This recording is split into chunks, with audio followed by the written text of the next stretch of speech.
Good afternoon, everyone. Before we start the session today, let us chant Namo Tassa together. Namo Tasse Bhagavato Arahato Samma Sambuddhassa. Namo Tasse Bhagavato Arahato Samma Sambuddhassa. Namo Tasse Bhagavato Arahato Samma Sambuddhassa.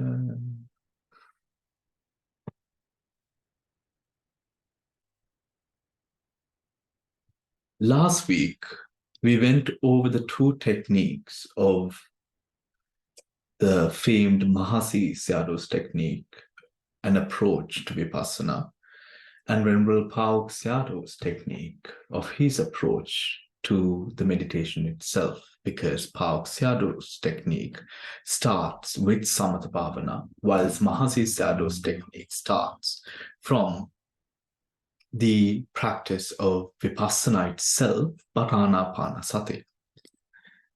And today, we are going to touch on the subject of both loving kindness and the death meditation, Marananusati Bhavana, and how both of these practices could contribute positively to our Vipassana practice.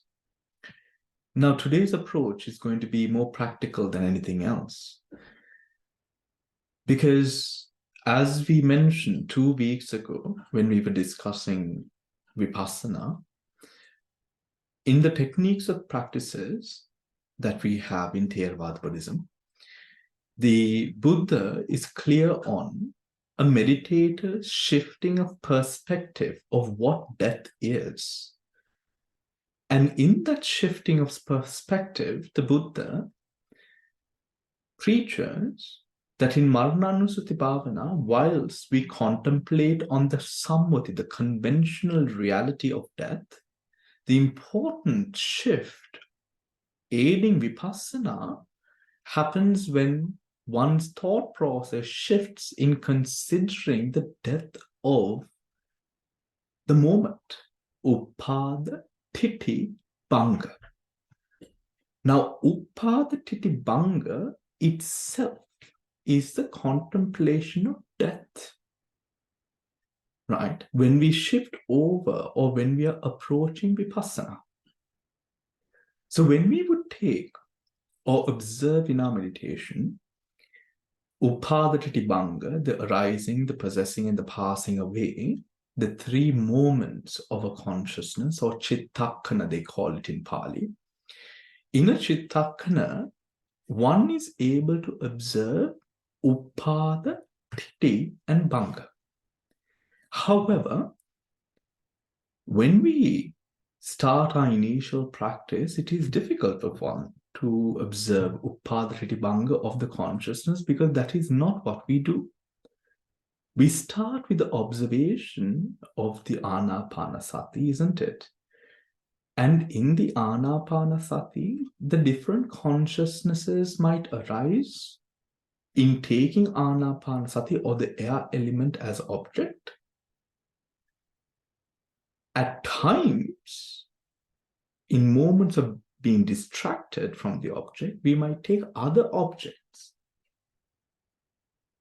And in the taking of those objects, we are able to see the Upadatiti Banga of the mind taking the breath as object, the mind taking other objects apart from the meditation object as object.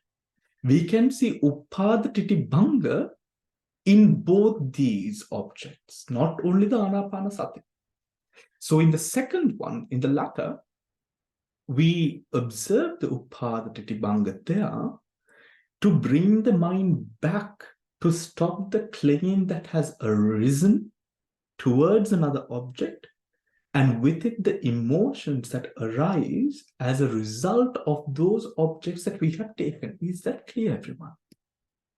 Right? So when we are distracted, and as we are distracted, when the mind is gushing to cling, and then the emotions come. If it is a pleasurable object, we feel happy. If it is something to do with hatred, we feel a sense of anger, we feel a sense of frustration, we feel a sense of dosa, as they mention in Pali, the word. In all of those instances and circumstances, one is able to then observe the upada, the titi, and the banga. Upada, titi, banga, the banga moment. This is the life cycle that we bring our minds to contemplate upon the death of the moment. Is that clear? However, as we initially start, when we initially start, we take the sammuti marana as the object.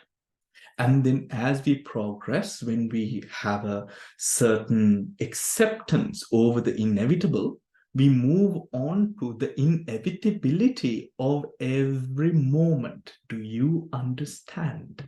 The inevitability of every moment. Now you come here with a great amount of faith, devotion towards the practice, wanting to cultivate your meditation, wanting to bring about circumstances and situations in your practice that are favorable to you, to your practice, to your observation and cultivation of Vipassana.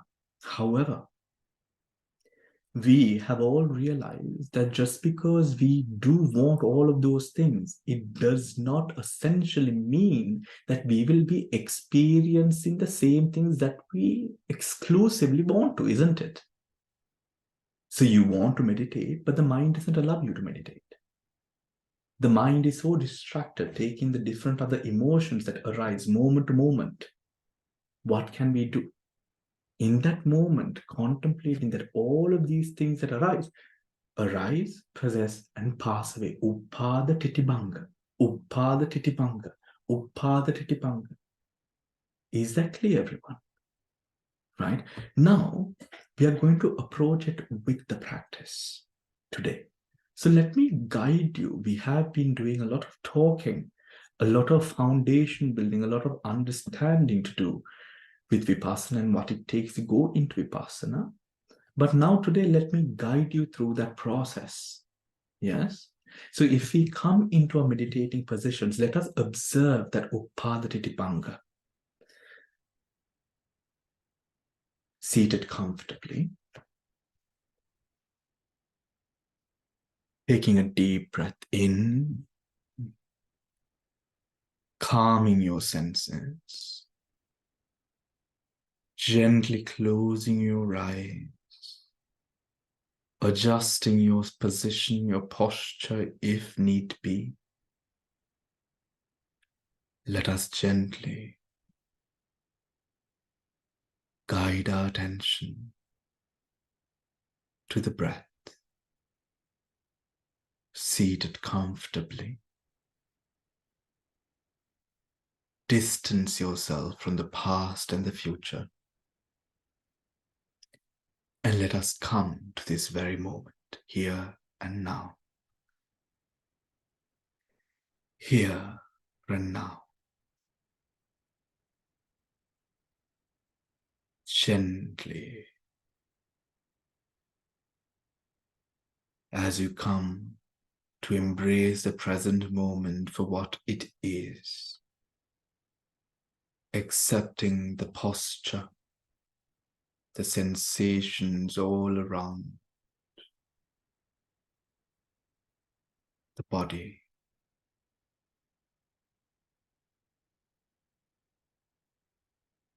Acknowledging the arising and passing of those sensations.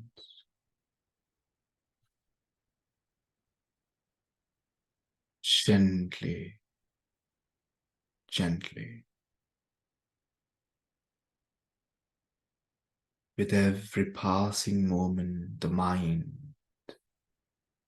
becoming alert yet still.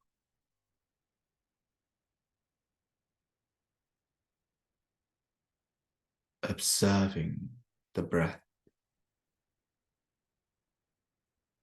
moment to moment, within the present. Observe the shifting, the changing, the long breath, the short breath.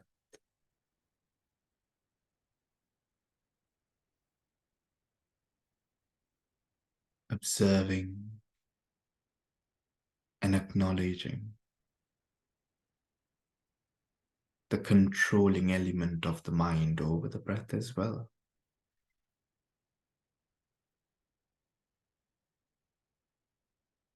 As we identify the subtle yet visible element of control over the breath, letting go of the need to control and a loving nature, niyama, to do what it does.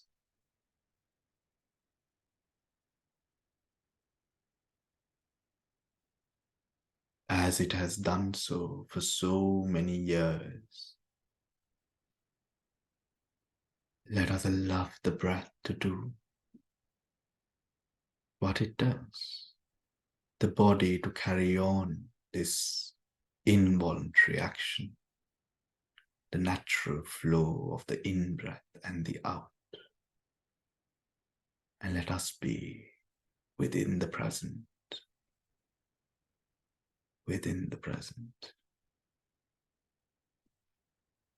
The sound of my voice guiding you deeper and deeper into the stillness of the moment.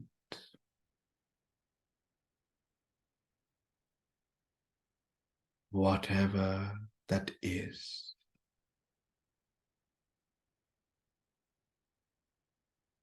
Maybe it is very warm. That's okay. Acknowledge and accept. Not trying to run away from the warmth or the heat, but just here. Not reacting, just being. Observe gently, gently. Observing the breath.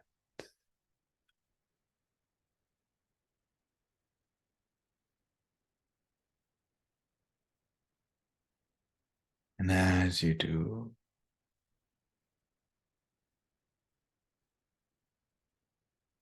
observing the breath at the tip of the nostrils.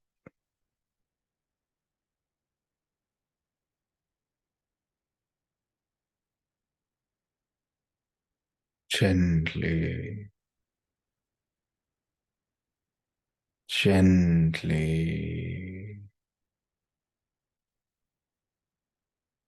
gently.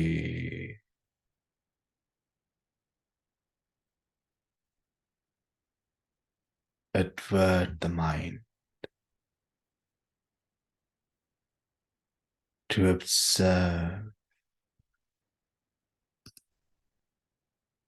the moment the breath is experienced from beginning to end. But remember, free of control, the body and the mind, light, the heaviness, fleeting, disappearing. Lighter and lighter with every passing moment.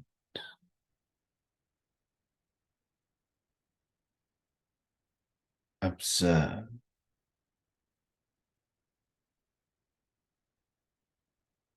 Observe.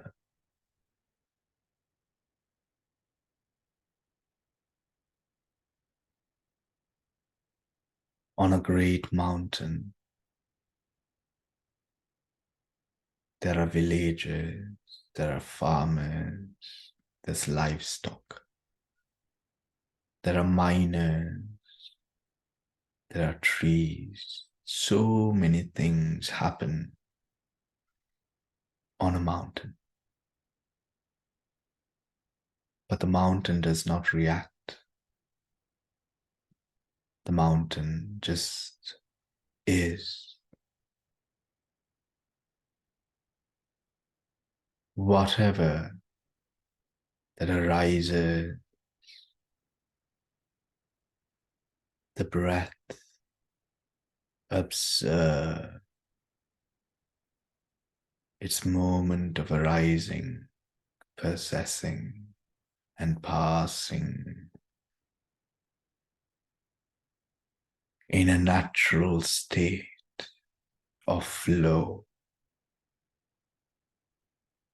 arising, possessing, passing, upada, titi, banga, upada, titi, banga, upada, titi, banga, gently, gently, taking every moment as one that is new. See the newness of each and every moment of the present.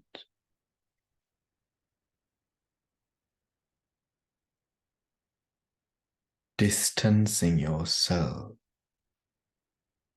from thoughts of comparison with the past or the future, and simply just be, just be,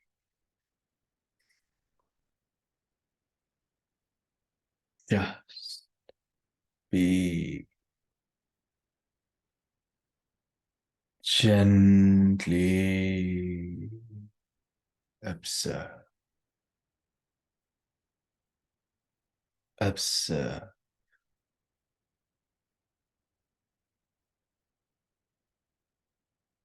the moment,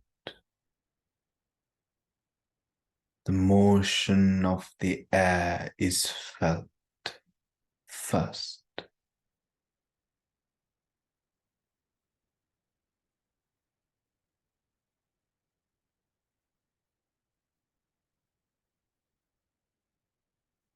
To the moment the air, that breath ceases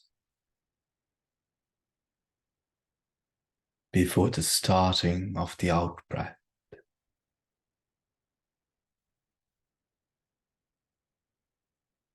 The moment breathing in starts and ceases, and the starting of breathing out and the ceasing of breathing out. And all the moments between the start and the end is a possession, titi. Observe, arising, possessing, passing away. Arising, possessing, passing away. Arising, possessing, passing away. Observe, observe, observe.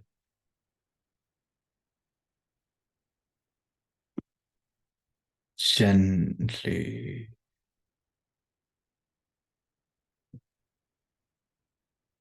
gently,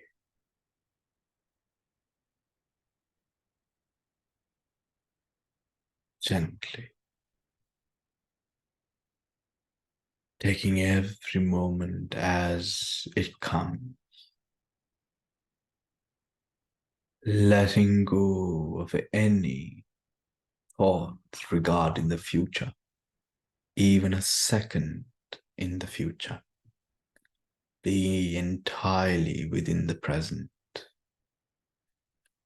in the now, in the now, in the now.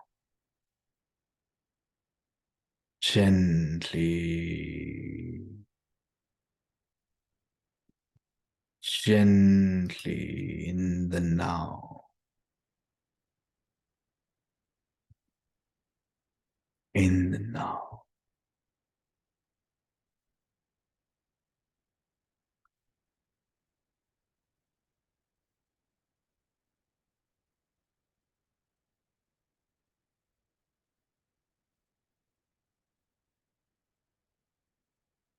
As you continue to observe between the three moments of arising, possessing, passing away, this constant flow, observe, observe, observe.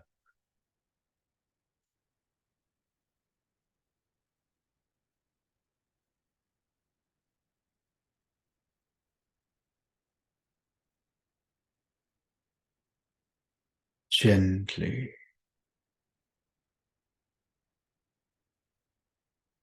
be content with what is, not looking for anything more or less.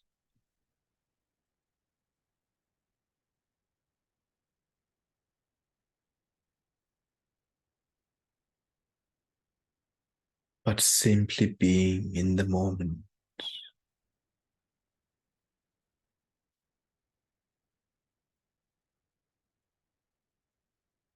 With blissful acceptance of the moment. Observe how the present moment, just being in the now, feels so much more lighter and sublime, tranquil in body and mind.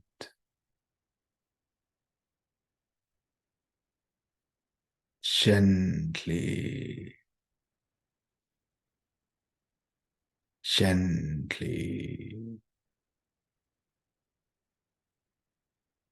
without any attachment towards this tranquility, this peace, serenity.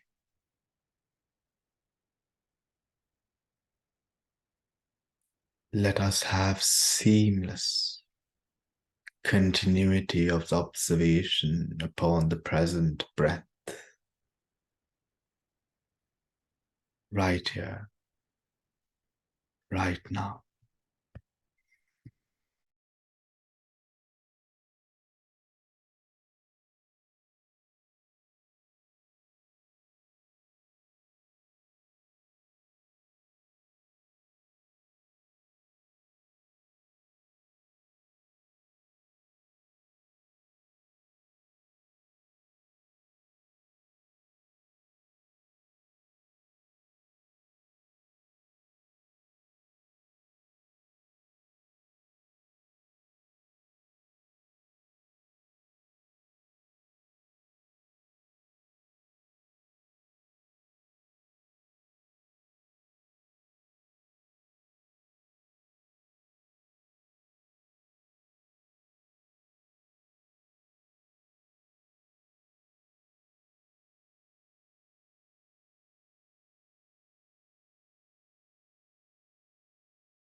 Gently, mindful of the posture.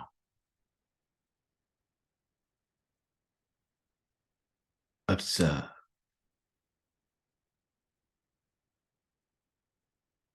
Observe.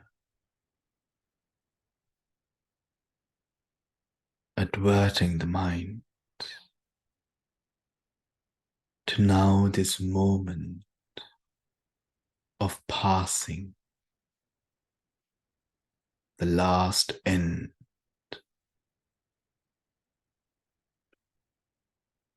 of any experience, Banga, every moment, with everything that arises,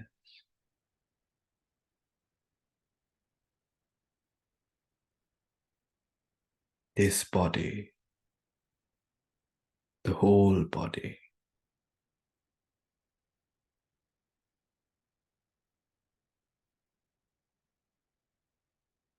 because of the many things that can affect this body.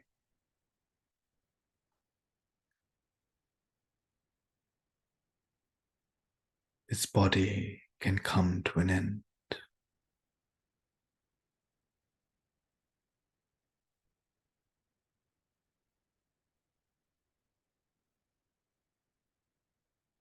Going deeper,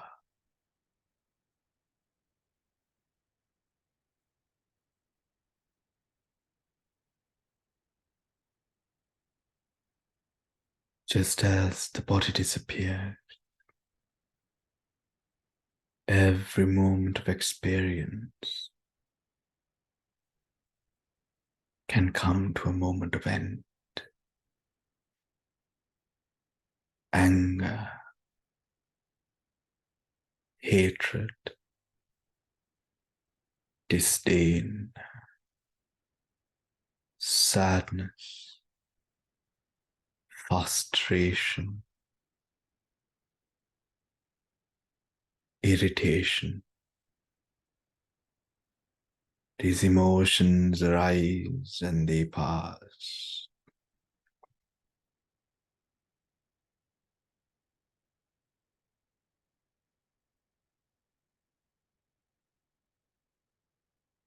Just as happiness, pleasure, elation, bliss, all of that can also come to pass.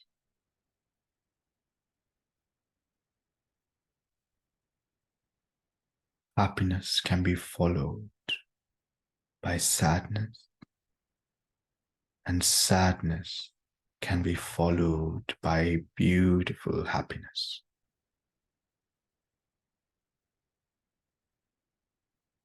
Just like the constant crashing of waves upon the seashore.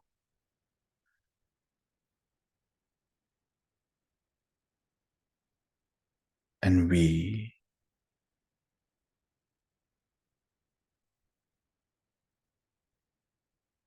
lacking awareness, give in entirely to these emotions,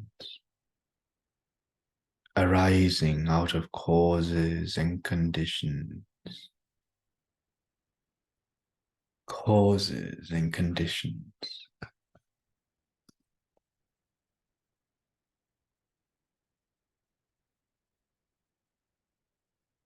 Causes and conditions. When the causes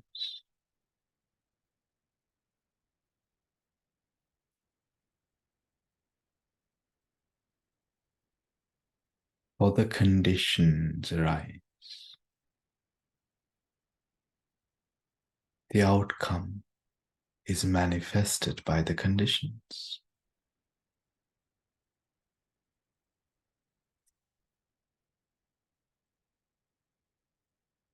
Just so.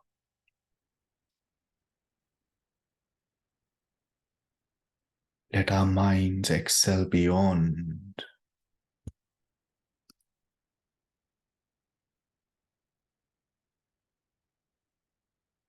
the weak reaction and acceptance of all experiences through Atma, self, and simply at word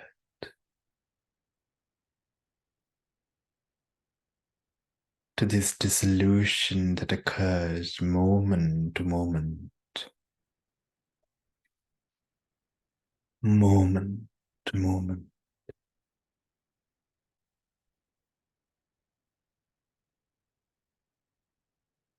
Banga, banga, banga, banga, banga, banga,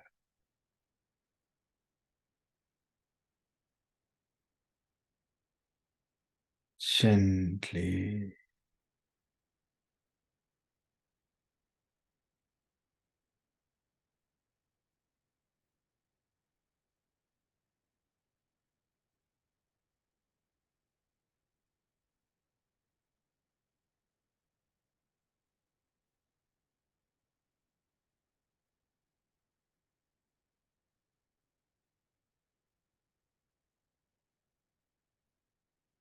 gently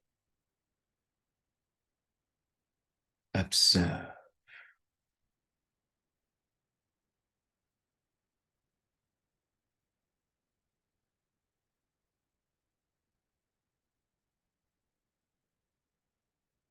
taking a deep breath in,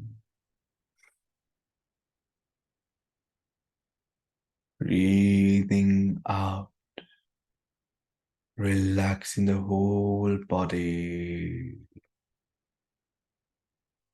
feeling so deeply relaxed. Deep breath in and out.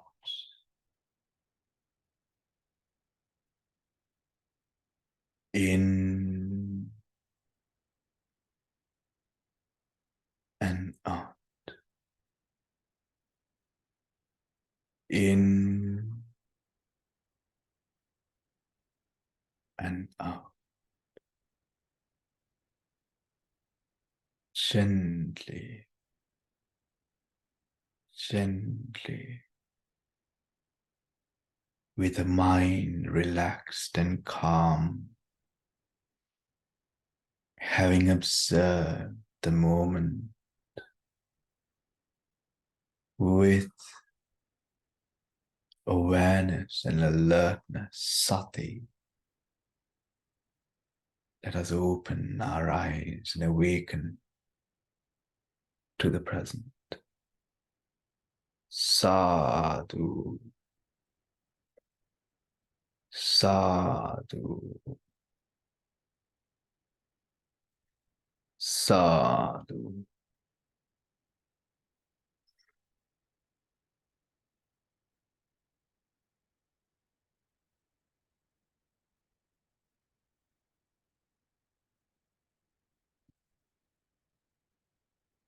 All right, everyone. So when it comes to a person who undergoes the tragicness, because we always assume or look at this passing, this word death, in a very scornful, in a very dark light. However, in the Buddha's teachings of impermanent suffering and non-self, in the Buddha's teachings of how attachment works, how ignorance and craving creates this Atma, this false view of Atma, the Buddha goes on to teach that death is something that creates such a negative sense or of emotion to a person who is most attached to self.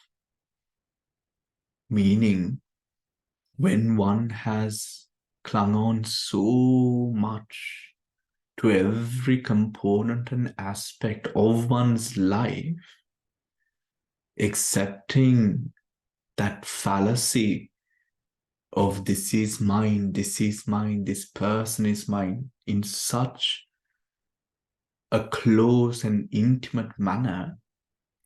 Now, when the inevitable cause of death arises, that experience has to be undergone, it can be quite challenging for a person to now face or go through that experience of death. Death for some can be a real fear. However, when it comes to the dealing of fears, the Buddha speaks about, there are fears that can be managed, there are fears that cannot be sort of managed. For example, if we are talking about death, death is inevitable.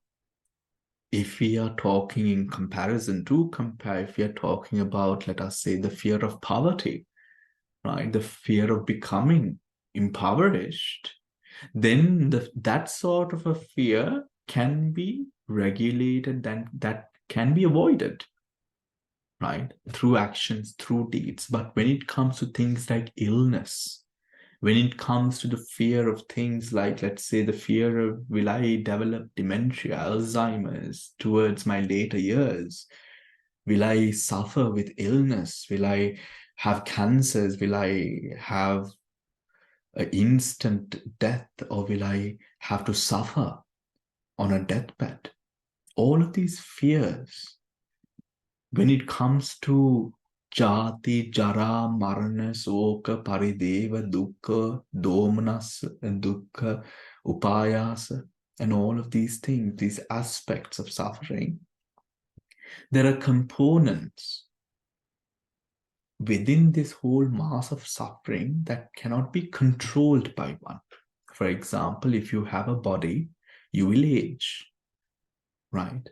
If you have a body, you will have cancer cells in the body. Your decisions of life and livelihood, of course, will contribute massively to whether those cancer cells sort of proliferate and become cancers itself. But we all have cancer cells in the body. We all have toxins in the body, right? Aging, illness, disease, memory failure, and inevitable death are things that cannot be avoided. So then the Buddha says, when it comes to things or fears over very real things, like, for example, death, when these sorts of things arise as emotions in one's mind, how can we get over this fear? The Buddha says, one is truly accepting the fact that, of course, like it or not, I will have to face this. I will have to go through this. I will have to go through the death of my loved ones, the death of those people who are closest to me.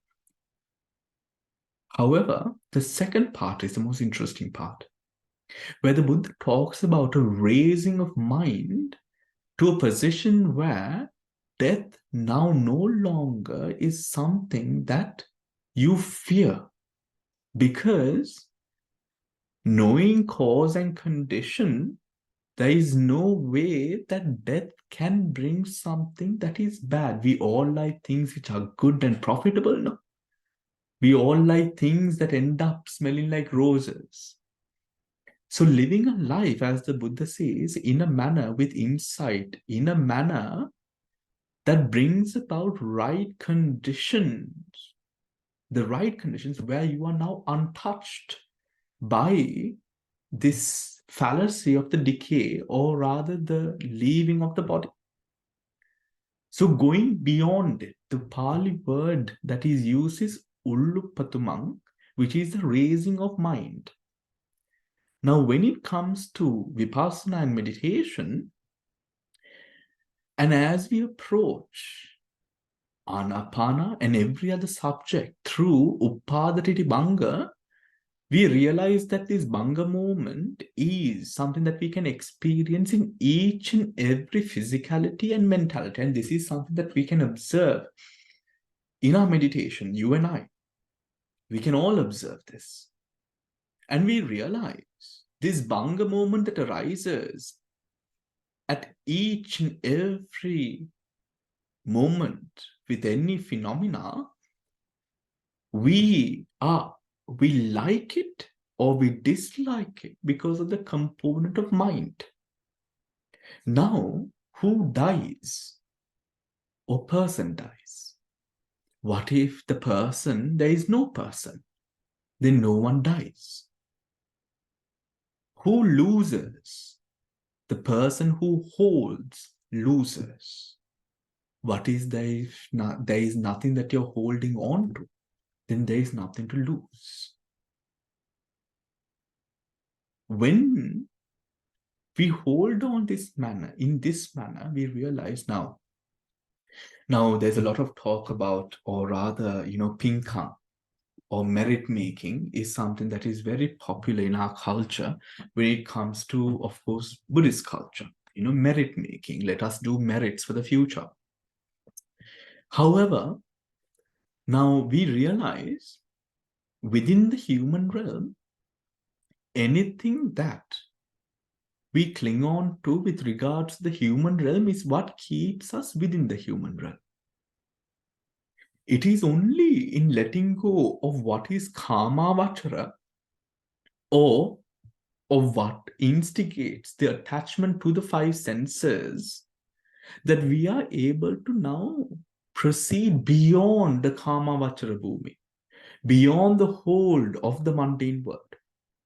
Now, in this aspect, a person who lets go, a person who is in the moment, the person who is able to experience and be joyful of whatever which is of the moment, but not hold on to those things and instigate and hope that this is the way that my whole life will continue afterwards, is a thing that would contribute to, of course, sadness. And in letting go of such false views, we now reign beyond, we go beyond the touch of that sadness. And that is what in the Anapanasati, the long breath, the breath is sometimes long. The breath is sometimes not so long. And that is okay. The breath is sometimes short. The breath is sometimes not so short. And that is okay. The breath is clear. Sometimes the breath is not so clear. And that is okay. The breath is visible. The breath is not so visible. And that is okay. These ways of approaching the breath, you see the different ways that the Buddha has outlined in the Anapanasati Sutra to engage with the breath, right? To observe the breath. What does it show? In all of these different variations of how the breath appears to one does not react in a manner where now your meditation or the way that you engage with meditation or how you proceed with the meditation is not affected by what you see.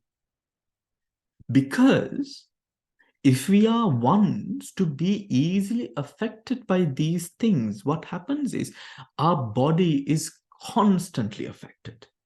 If you are a person who is easily affected by, let us say, for example, the temperature, you leave the house, the temperature of the house must be comfortable. The temperature outside of the house might be a little bit uncomfortable. So now you have those chittas of friction now arising, having friction with what nature is. Now there's friction, a dosa chitta. The more that you have friction, the more easily that friction, the dosa chitta, becomes comfortable in arising with each and everything. Now we have control. Now we don't, dosa is never something that we cling on to with hatred. Then when dosa arises again and again and again and again, you don't like dosa. Dosa, you will never have an attachment, a sense of raga towards something you hate. You will always dislike it. You will always want to separate from it. And in that separation, now control occurs. Now one starts controlling situations, controlling. Wherever there is control, there is comfort. When there is no control, there is utter and absolute discomfort.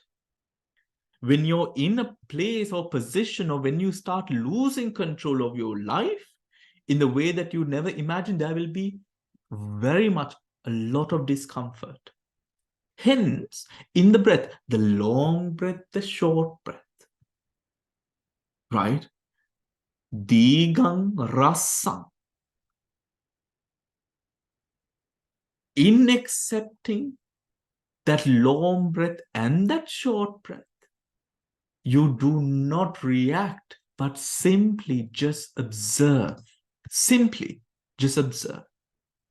That is where your tranquility, kaya passaddhi, and because of kaya passaddhi, chitta passaddhi occurs. You might notice when during times when the mind is settled upon the object, the body feels first, the body feels calm and tranquil. When the body feels calm and tranquil, the mind becomes calm. The way the mind operates becomes calm and tranquil. Of course, we know the body feeling is inadvertently, it's the mind. However, there is kaya passaddhi, the passaddhi that arises taking body object as object, and then the situation and the state of mind of the mind. So kaya passaddhi, chitta passaddhi. When you're in this tranquility, passaddhi, now the clarity of vision is far more pure. It is not a manifestation of lust or hatred or what you wish is or what circumstances you desire for. It is absolutely whatever it is. Letting go of that need of control. And in now not wanting to control, there is acceptance. Acceptance for the plethora of possibilities that could be. That could be. And that moment arises simply starting from that observation of the breath. Observation of the breath. And in that observation, we now mature into a position where we are able to, in that anapana sati, when the kaya passaddhi, chitta passaddhi occurs, now giving away or letting go of the future. What am I going to do next? Where will this meditation take me? These sorts of vitarkas arising, thoughts arising. Where is this going to take me? Am I doing this right?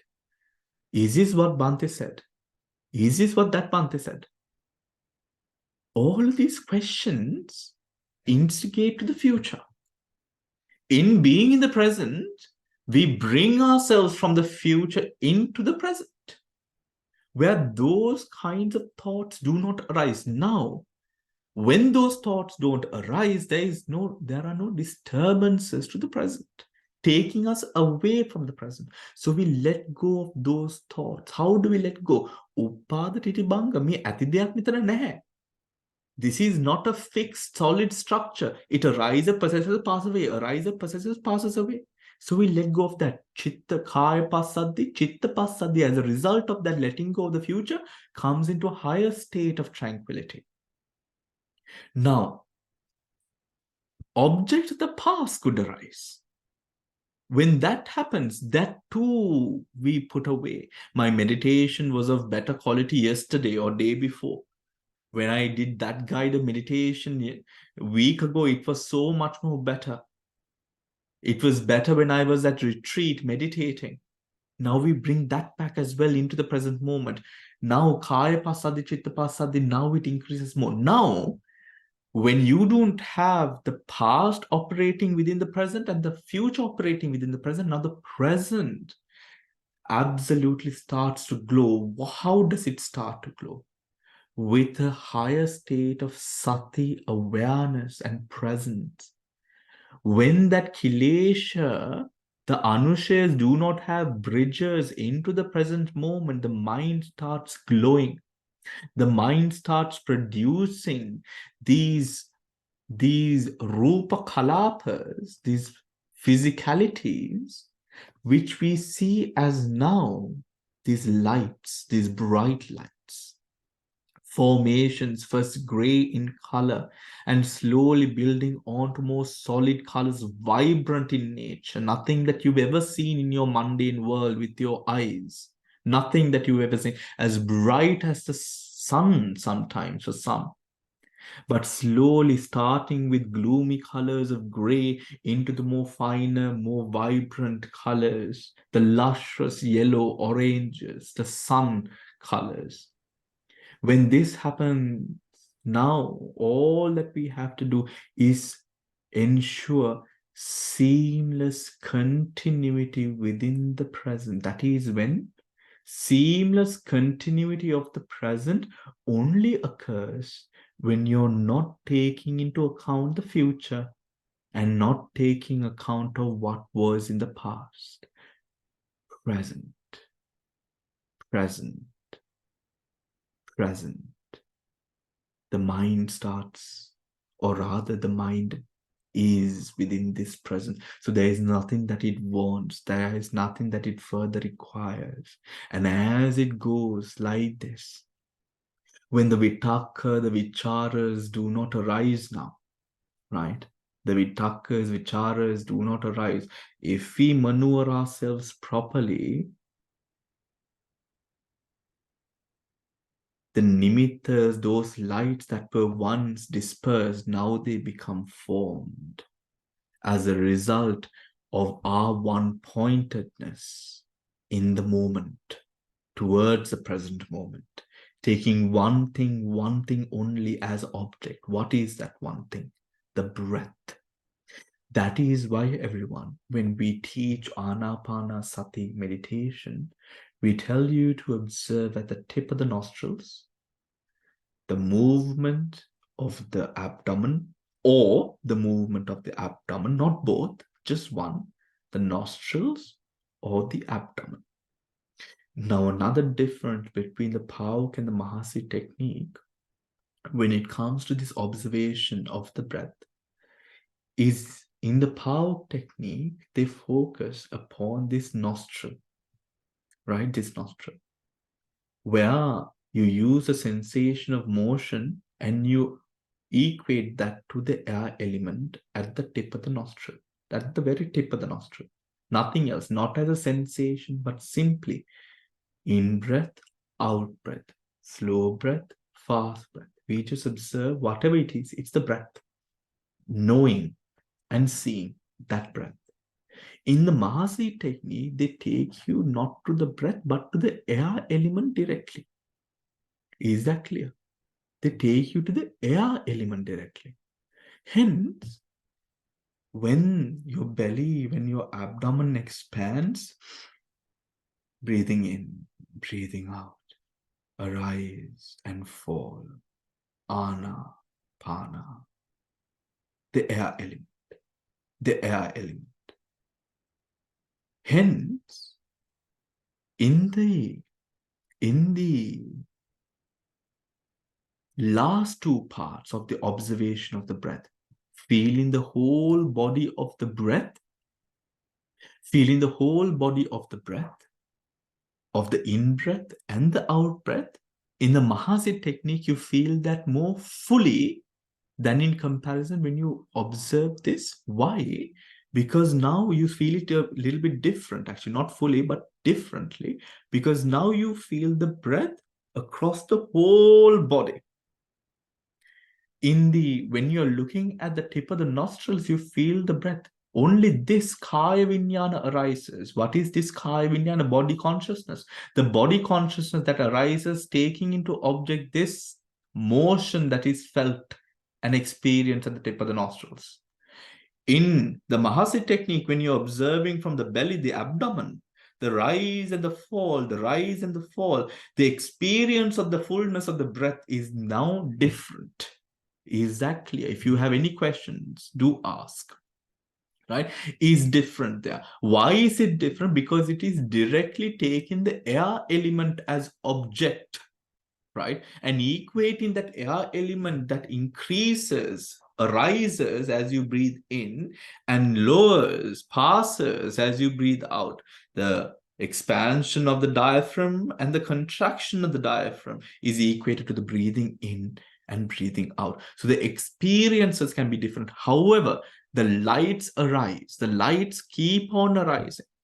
But as I mentioned in the Mahasi technique, because they do not stop their meditation with just a sitting, but continue observing the breath as they walk, as they do everything else, they observe the shifting of the motions. What happens is now the samadhi keeps on increasing at that time, keeps on increasing at the time. In the Pao technique, when the light starts appearing, we focus on creating this or forming this concentration to such an extent where it is well formed, and from that we start going into the deeper states of jhana to ensure that seamless focus upon the present object. Seamless focus upon the present object. So when you advert yourself, the mind, to a specific object, let us say it is the breath, let us say that it is the hardness, the softness, the heat, the motion, the cohesion, the mind goes very fast into these different components, Something that the meditator should always realize is not to change the technique of meditation fast. You must keep to one technique and allow yourself, because remember, control is your enemy. There is no greater enemy to your meditation than the control that you want to exercise towards the cultivation of the meditation object. When the meditation is not giving you what you want, you give up and you change the subject. That does not work. Now then you will do the same to that subject.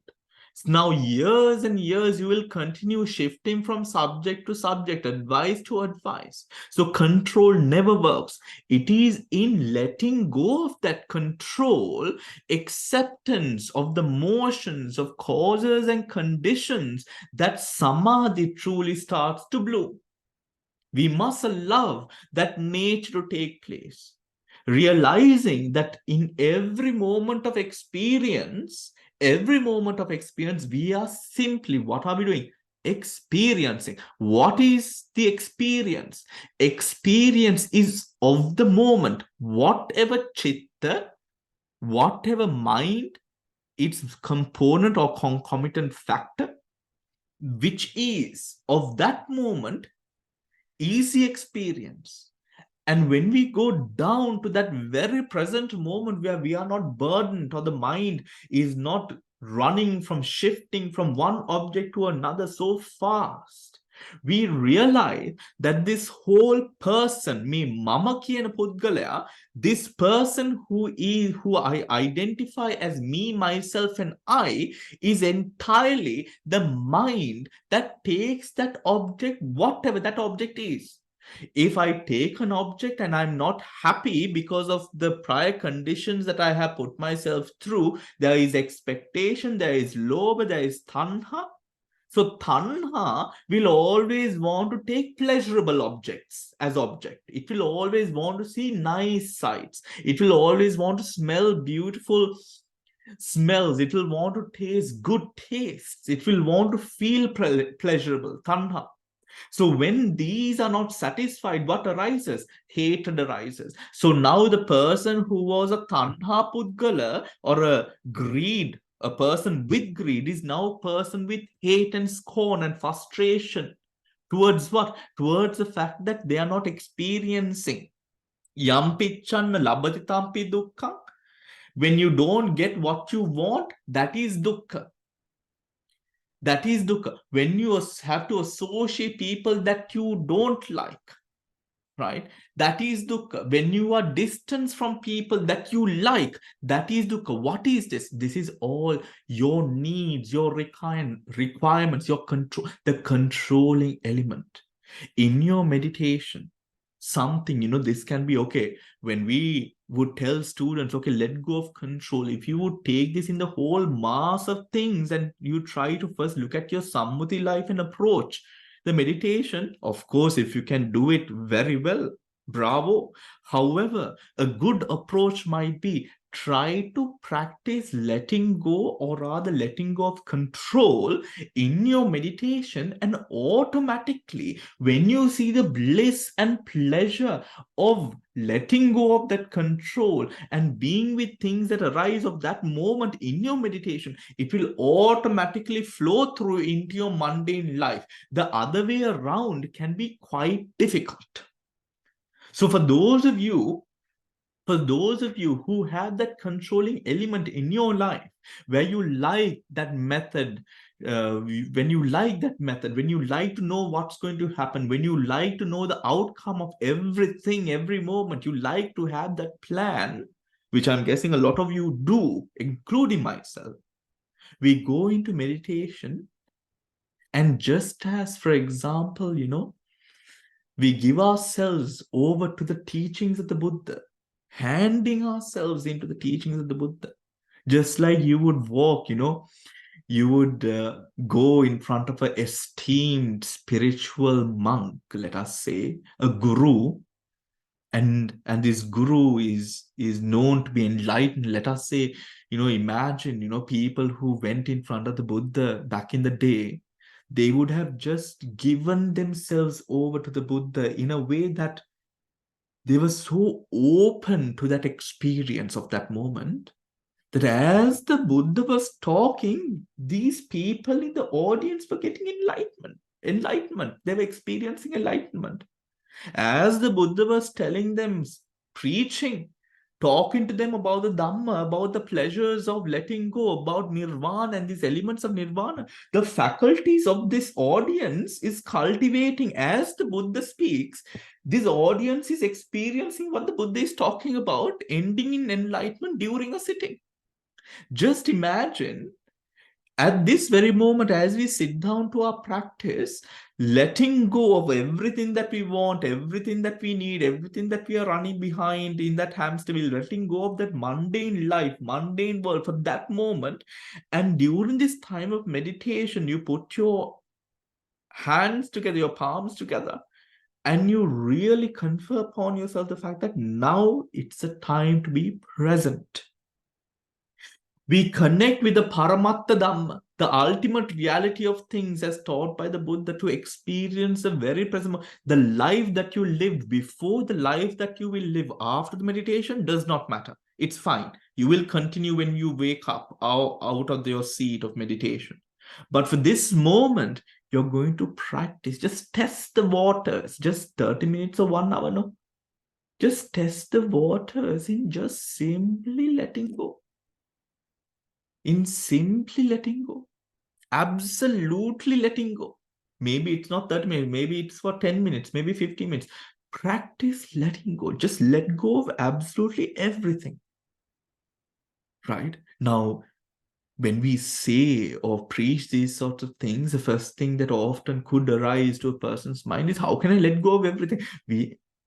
It's not letting go of everything.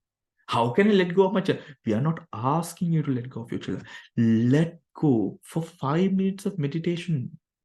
Practice, test out the waters of letting go. It is like, before you are to jump into a pool, or a pool of water, or maybe you're sort of bathing from, let us say, a well or something like that, which I'm guessing a lot of you have done, right?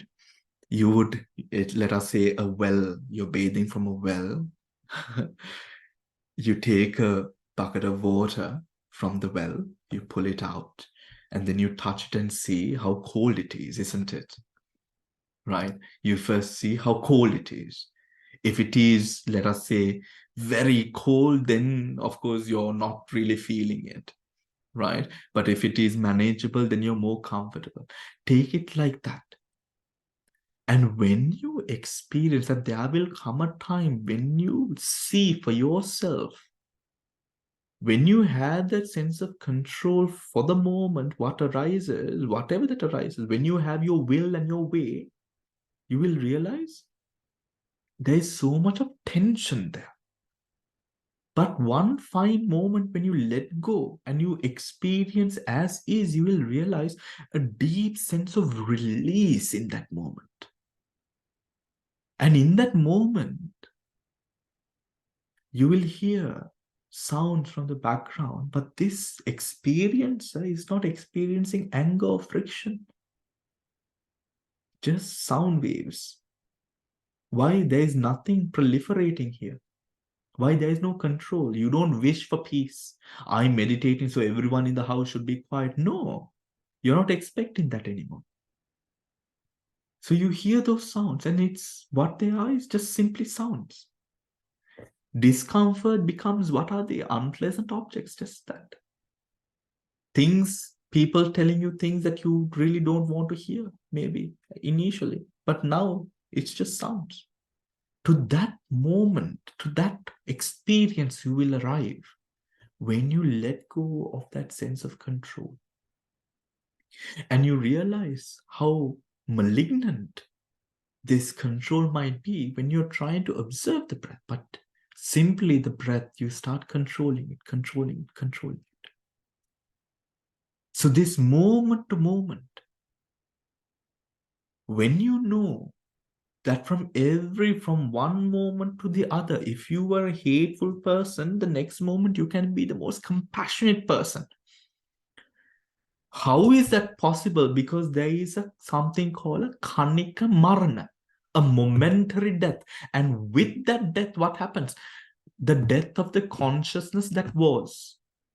And now, in the fact that there is death there, you have potential. What is the potential that you have? You have the potential to bring about causes and conditions for compassion, for love, for understanding, for insight, for charity, for generosity. It could literally become, you could literally bring about the conditions that would bring about a more peaceful environment of mind, clarity of mind. The moment you stop trying to maneuver your environment in how you think you want everything to be, your whole life you will experience change. This is not to say you let go of wanting to, let us say, to have a clean house, and you let go of that need. It is nothing to do with that, right? Being clean is one thing, but being obsessed is another. Wanting to have favorable circumstances around you, but the moment those favorable circumstances change, where you can now no longer operate in such a circumstance, is a very different thing. Letting go of that sense of control is not just sitting back and telling yourself, let my life go to hell, I don't care. No, I don't care is that term. I don't care is not a kusala rooted volition. I don't care. What is I don't care? It is such a careless interpretation. If we think that that is kusala, that is not kusala. Kusala comes from the most kusala comes from the most beautiful states of mind, metta, mudita, karuna, upeka. Where is I don't care in either one of those? You might say I don't care falls under upeka, but upeka is when you don't have attachment nor friction. I don't care is mostly something that draws parallels with hatred, with the dosa-rooted chitta. And dosa-rooted chittas makes you weak, not powerful. So now, when we have instated the fact When there is Atma, when you're holding on to something, there is something that you can lose. When there is a person, there is someone who dies. When there is attachment, there is something that can be lost.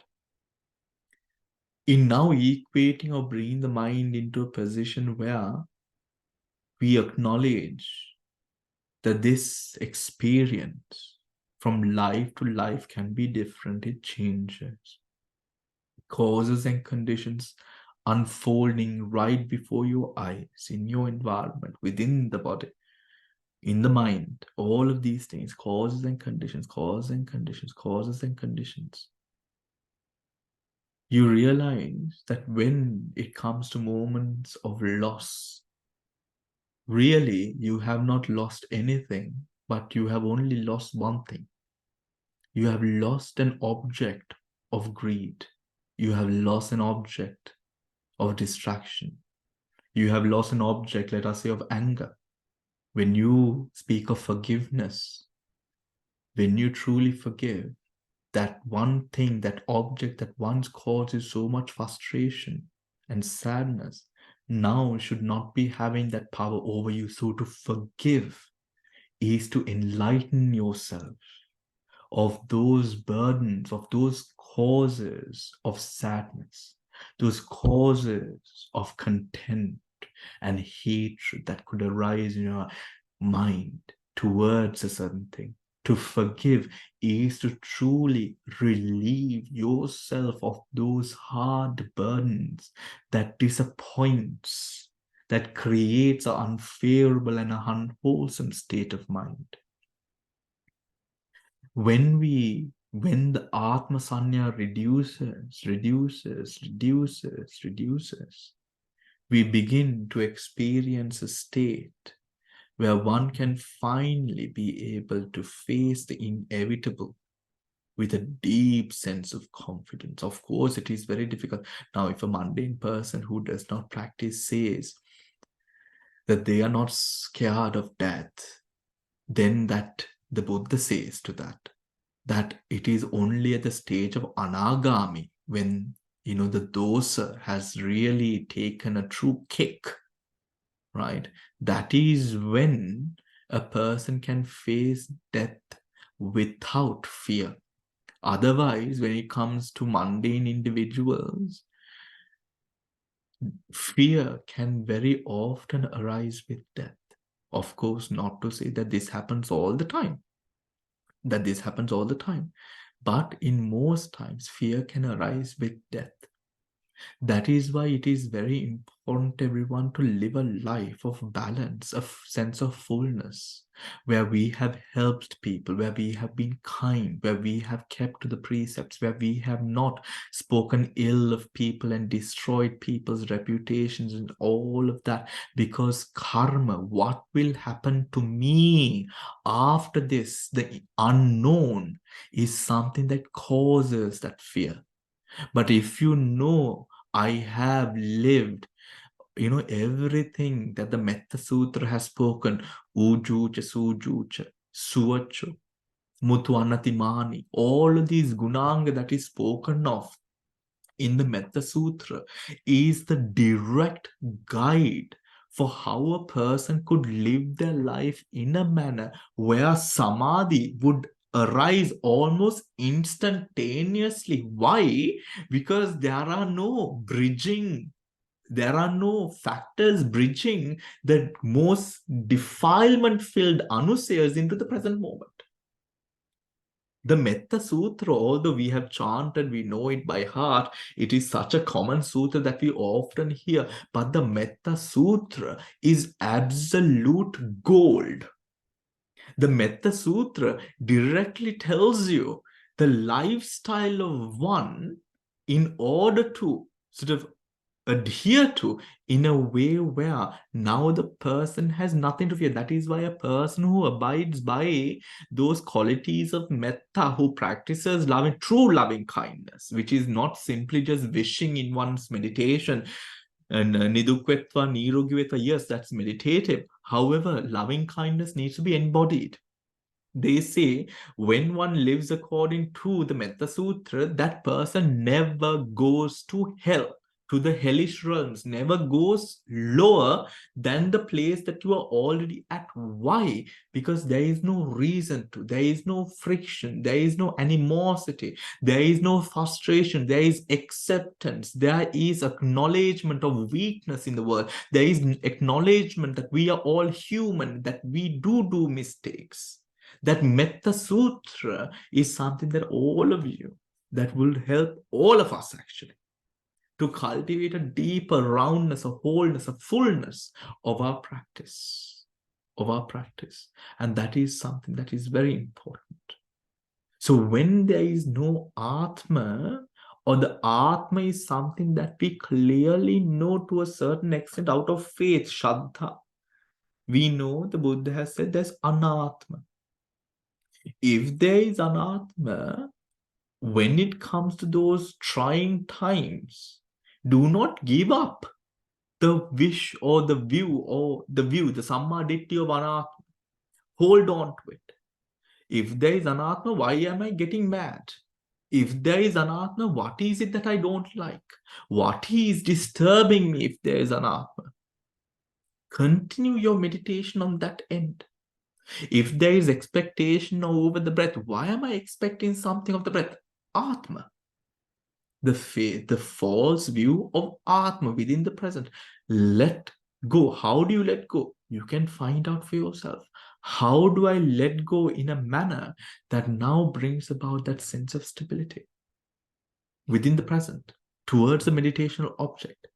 And as you practice this deeper and deeper, deeper and deeper, you will realize there is nothing to cling to within this moment. There's nothing to cling to within this moment. Now, do we have any questions with regard to today?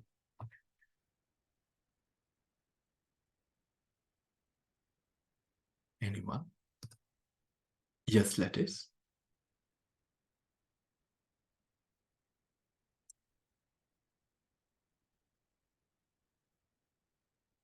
Sujata, until Lettuce.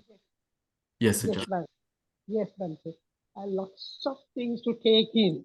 I don't know what I was listening to, but then change of perception, shifting of perception. Where did that come, Bante? The change of perception. Yeah. Right.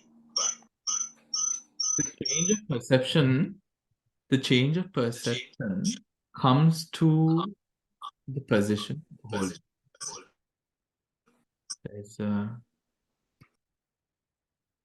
The change of perception, Sujata, comes to the position where death. Now, when we use the word death, marana, we always think of kaya, this marana that happens upon the ceasing of this body.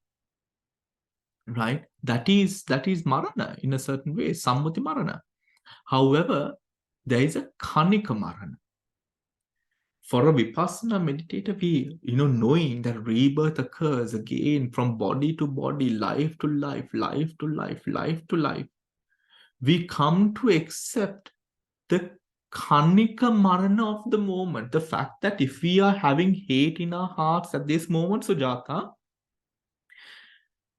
in acknowledging that hatred, in realizing that there is no true sense to actually hate at that moment, that this hate exists within us, that it was not caused by someone else, but it was the conditions within us that brought out that hate. We let go of the hate. That letting go, the dying away of hate and the arising of, let us say, prajna or loving kindness or whatever other thing, you realize we shift. We are like shapeshifters. Moment to moment, shifting, that perception changing, because that mind arises because of an object, because of the pasada rupa, because of a consciousness. And because these three, when passa arises, when contact between the object, the pasada rupa, and the consciousness arises, this is evaluated through yonsu or ayonsu mansikara.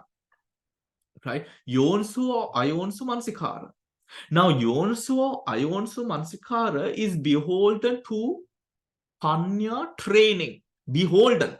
Because if you do not have a prajna training, what would happen is, depending the object controlling you. So if the object is easy, then, and if it is something that is pleasurable, something that you like and all of that, you will have, let us say, your own sumanskala will arise. But the moment through that process, when challenge presents itself, now that Yonasamansikara, that initial object that you were dealing so mindfully and carefully and with such beauty, now turns stale. It shifts from Yonasamansikara to Ayonasamansikara, depending on prajna. What is this prajna? Samma, according to the Eightfold Noble Path. That prajna is practiced how? Samma ditti, samma sankappa. Samma ditti vitara tiyagana vadak naha. Just samma ditti does not do much, but samma ditti has to be practiced. How is it practiced? Samma sankappa. What is samma sankappa? Avihinsa sankappa, nekkamma sankappa, and avyapada sankappa. These three things, ඒ කියන්නේ, let us say, Sujata, යම් කිසි දෙයකට ඇලීමක් හටගන්නවා. ඒ ඇලීම දැන් නෙක්කම දැන් ධර්මයේ දන්නවා මේ කෙනා. Now this person to a certain object, a certain lusting for this object arises. When that lust for that object arises, this tanha for this object arises, we bring to mind the Dhamma and we apply the Dhamma to that moment. What is happening here? What is happening here? ඒ තණ්හාවට දැන් ධර්මයේ කියනවා. උතට දැන් සම්මා දිට්ඨිය පදනම් කරාගෙන සම්මා සංකප්පය හටගන්නවා. සම්මා සංකප්පය හටගන්නේ මොනවටද? දැන් මේ අල්ලගත්ත මේ ලේසියෙන් අනිත්‍යතාවයට පත් වෙන යම්කිසි භාණ්ඩයක් කෙරෙහිනේ මේ තණ්හාව ඇති වුනේ. එතකොට මේ තණ්හාව ඇත්තට මේ තණ්හාව කොහෙන්ද එන්නේ කියන නෙක්ඛම්ම සංකප්පය හරහා අපි මේ දෙයට තියෙන ඒ තද බලගතු ඒ තණ්හාව අපි දැන් ඒක නැති කරනවා. ඒක නැති කරන්න ඒක දිහා බලාගෙන ඉන්නවා අපි. එතකොට දැන් බලන්න ධර්මයේ අනුසාරයෙන් නෙක්ඛම්ම සංකප්පය. ධර්මයේ අනුසාරයෙන් we hate a person. So we see a person that we really do not like. And at this time of now seeing this person, hatred arises in our mind, a sense of friction. Oh my gosh, why is this person here? Then you realize now that person has not seen you. You have seen that person. Now that person you do not like. Now you've been having such a great time. Now you see this person. Now you're not having such a good time anymore. You realize this hatred that is within your heart, right? Is at this moment in time. Right? This person is smiling and having a gala time. Every time that person seems happy, you are feeling a sting in your heart. Hatred. මේක එකපාරටම දැන් ධර්මයේ මතක් වෙනවා. අයියෝ මොකද්ද මම මේ කරන්නේ? Why am I? That person is enjoying and having a good time. I cannot bear that person's happiness. Regardless of what that person might have done to me, I can't bear that person's happiness. What am I fueling here? I'm fueling hatred. Me mote, if I am to die at this moment, I'm going to die with hate in my heart. We break that nekkama sankappa, avihinsa sankappa, අව්‍යාපාද සංකල්ප. දැන් ධර්මයේ අනුසාරයෙන් තමයි නෙක්ඛම්ම අතැරීමට සංකල්පනා හටගන්නේ. අව්‍යාපාද non harm, thoughts of non-harm arises through the Dhamma. Now these සම්මා සංකප්පේ හටගන්නකම් අර ධර්මයේ අනුසාරය අපේ වර්තමාන මොහොතට වැටෙන්නේ නැහැ. ඔතන නිරන්තරයෙන් අපි මේක apply කරන්න ඕන. again and again and again and again and again and again. ඕකට කියන්නේ ආසේවන ප්‍රත්‍ය කියලා. ඒ කියන්නේ ධර්මයට මූලික වෙනවා ආසේවන ප්‍රත්‍ය. again and again, repetitive condition. You repeatedly apply. ඔතකොට සම්මා දිට්ඨිය වැඩෙනවා. ඒකත් එක්ක සම්මා සංකප්පය වැඩෙනවා. සම්මා සංකප්පය, when සම්මා සංකප්ප starts developing again and again, there is no catching you off guard. That is the position that we bring ourselves to. ඔතකොට Sujata's initial question, what is a change of perception? We shift our perception from thinking that this life is the only life to the perception of understanding that after this life we will have another life. This is not the ultimate life. There is no ultimate nature of life. After this, we'll have another. Just as we have had 1,000 million, 100 million, 100,000 in the past, we will have 100 million, 100,000 in the future. This is a constant flow of samsara. As the Buddha says, this is never going to end. Just as we might have had hatred at this moment in time, and maybe this hatred is so innocent. However, this hatred could proliferate into such great hate in the future. To the hate that Hitler had towards the Jews, right? Maybe the hate that a person could kill one's own mother or father, that hate could proliferate because one kills an ant and one kills one's own mother with that same chitta, which is dosa mula chitta, isn't it? ඔතකොට ඒ චිත්තයට අපි ඉඩ දෙනවා නම් ඒ චිත්තයට ඒ පදනම් ටික අනුව ඕන තරම් ද්වේෂය කරන්න පුළුවන්. There is no extent. That is where we shift. ඔතකොට අපේ මේ ජීවිතේ දේවල් නැති වුණා කියලා, just because we might lose things in this life, we don't take it as a loss. Right? We don't take it as a loss. දැන් අර කතා තියෙන්නේ මෙන්න මේ ආත්මේ අපි දේවල් දන් දීලා අපි තව දුප්පත් වෙන්න දන් දෙනවා. ඒත් මේ දන් දෙන්න අර පැත්තෙන් ඊළඟ ආත්මේ මාලිගා මැවෙනවා. Remember that story? Right? When the Arahat went over this palace and it was so grand, and he asked the devas who occupies this palace. It is so grand, so fabulous. And the other deva says, oh, the person who is supposed to be, the owner of that palace has not come here as yet. He's still living. Ara pin karninda ara divya loke ara maliga mavenawa. E kenata. E matamata. Otokota, the person who is just thinking that this is life right here, right now, when they lose certain things, maybe the smallest things, maybe it's a plate of china maybe. But now, because they're only thinking about this life, there's so much hate that could arise. Why? When the circumstances don't go accordingly. Does that make sense? Right? Anoma, you had a question.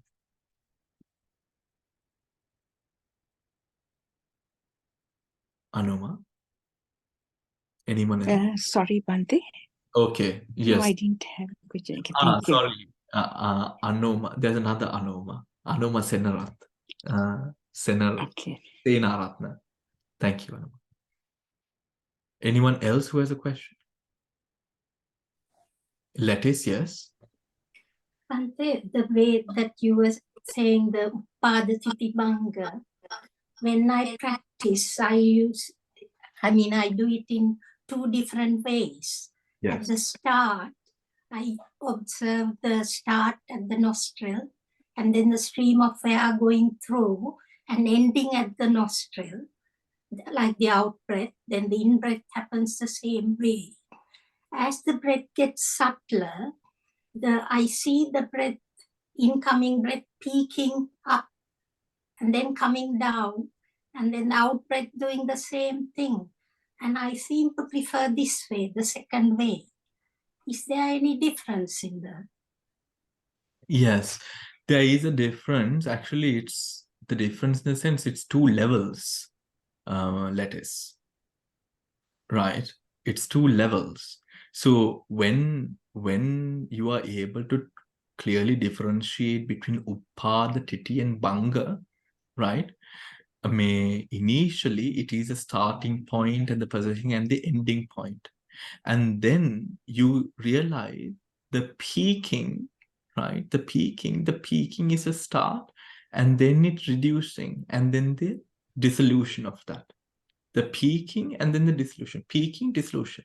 So that is two different ways, or rather, initially you see the starting and the ending. Titi. Then you go on to when your attention becomes finer, you see the peaking of it, and then the dissolution. Peaking, dissolution. It was නැතිවීම. Peaking, dissolution. උතර බංග අවස්ථාවට ඇත්තටම ගන්නේ බංග අවස්ථාවට ඇත්තටම ගන්නේ උපාද titi and banga. Do you get what I mean? Yes.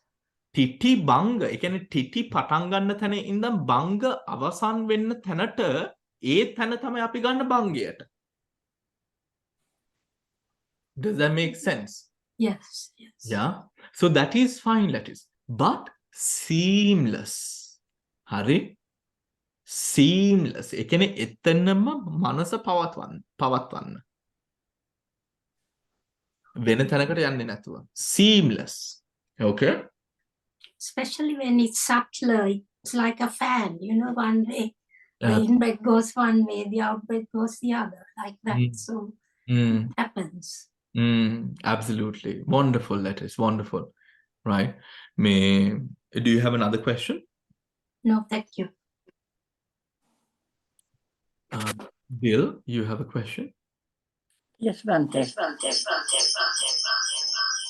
Bill, there is a echo that is coming. Are there two computers nearby? No, in the other room. To Dante listening in the other. Is it all right now? Now it's right. Yes. Right. So, Bante, when you keep on looking at the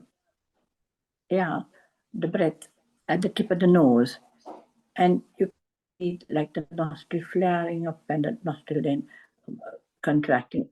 And when you keep on and looking in, there comes a point, so sometimes you can see the long breath and the short way, and sometimes you're aware of the warmth of the air. And when you keep on and on, sometimes you just feel just the expansion at the initially the expansion and the momentary and the contraction. Later on, you see just the arising and the moment but it's now more the expansion, like the whole the body of the breath expanding.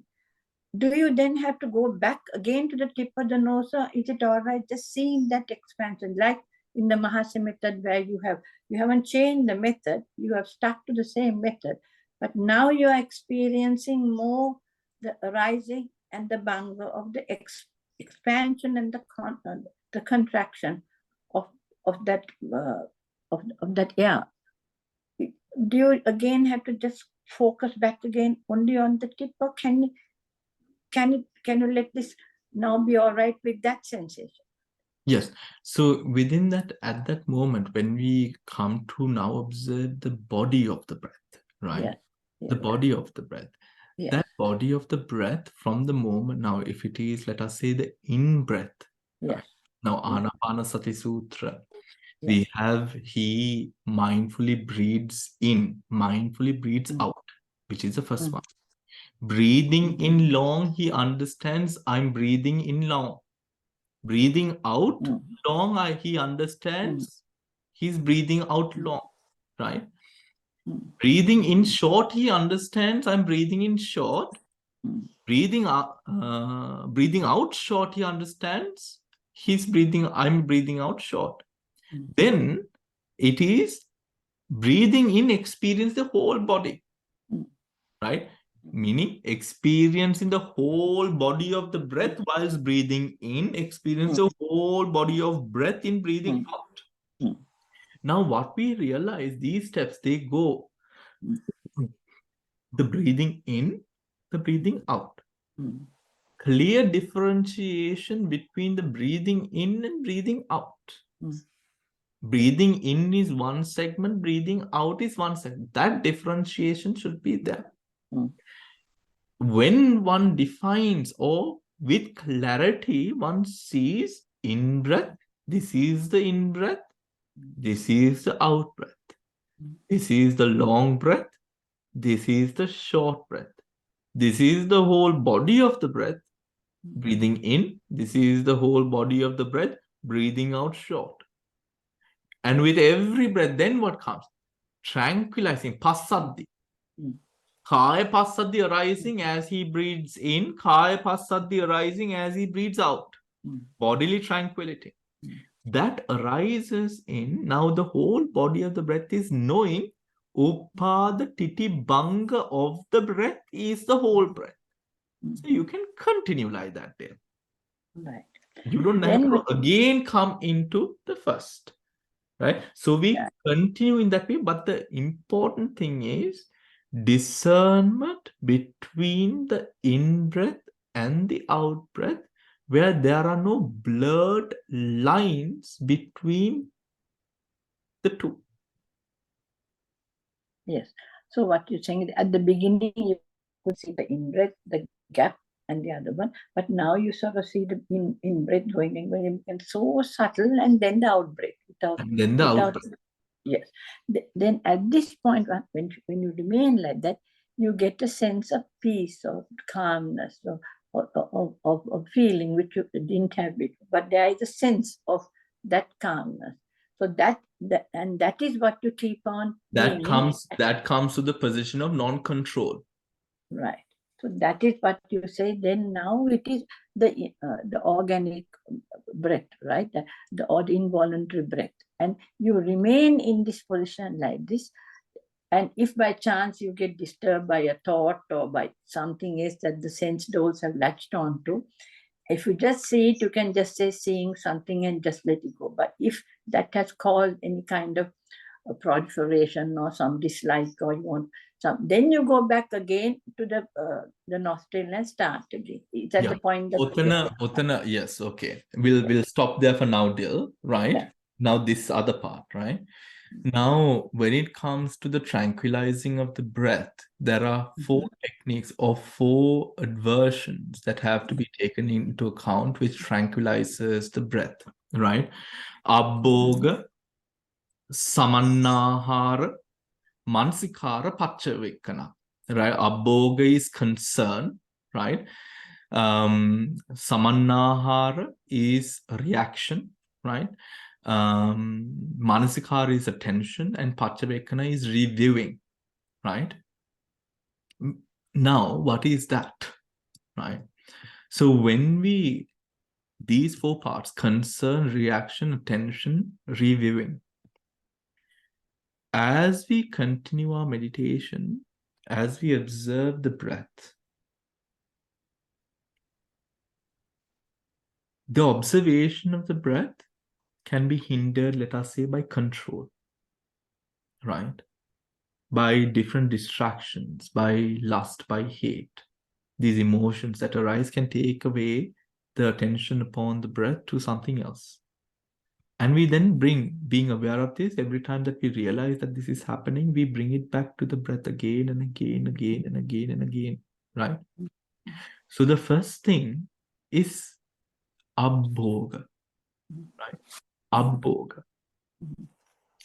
Abhoga is where there is a sense of concern over this object. What is the object at this moment? The breath. ඒ කියන්නේ යම්කිසි ඌමනාවකින් මේක දිහා බලාගෙන ඉන්නේ. You get what I mean, right? There is a sense of concern with regard to the breath. The second is reaction, samannahara.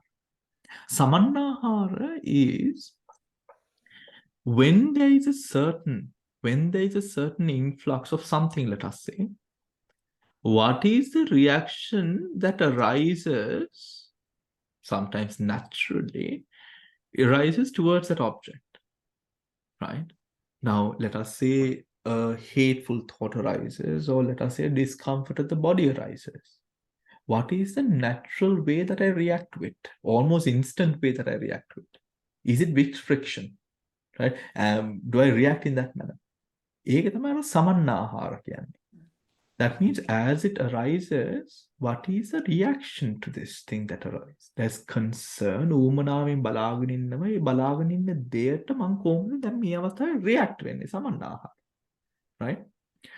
A reaction, now sometimes we react to things and the reaction just simply flows, and at one point you become aware that you are now distracted, and by the time that you realize that you're distracted, you have taken this emotion and go on to Timbuktu with it.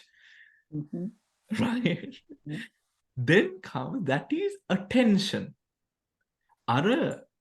There is a sense of concern over the object, There's a reaction to the object. There's an attention to that object.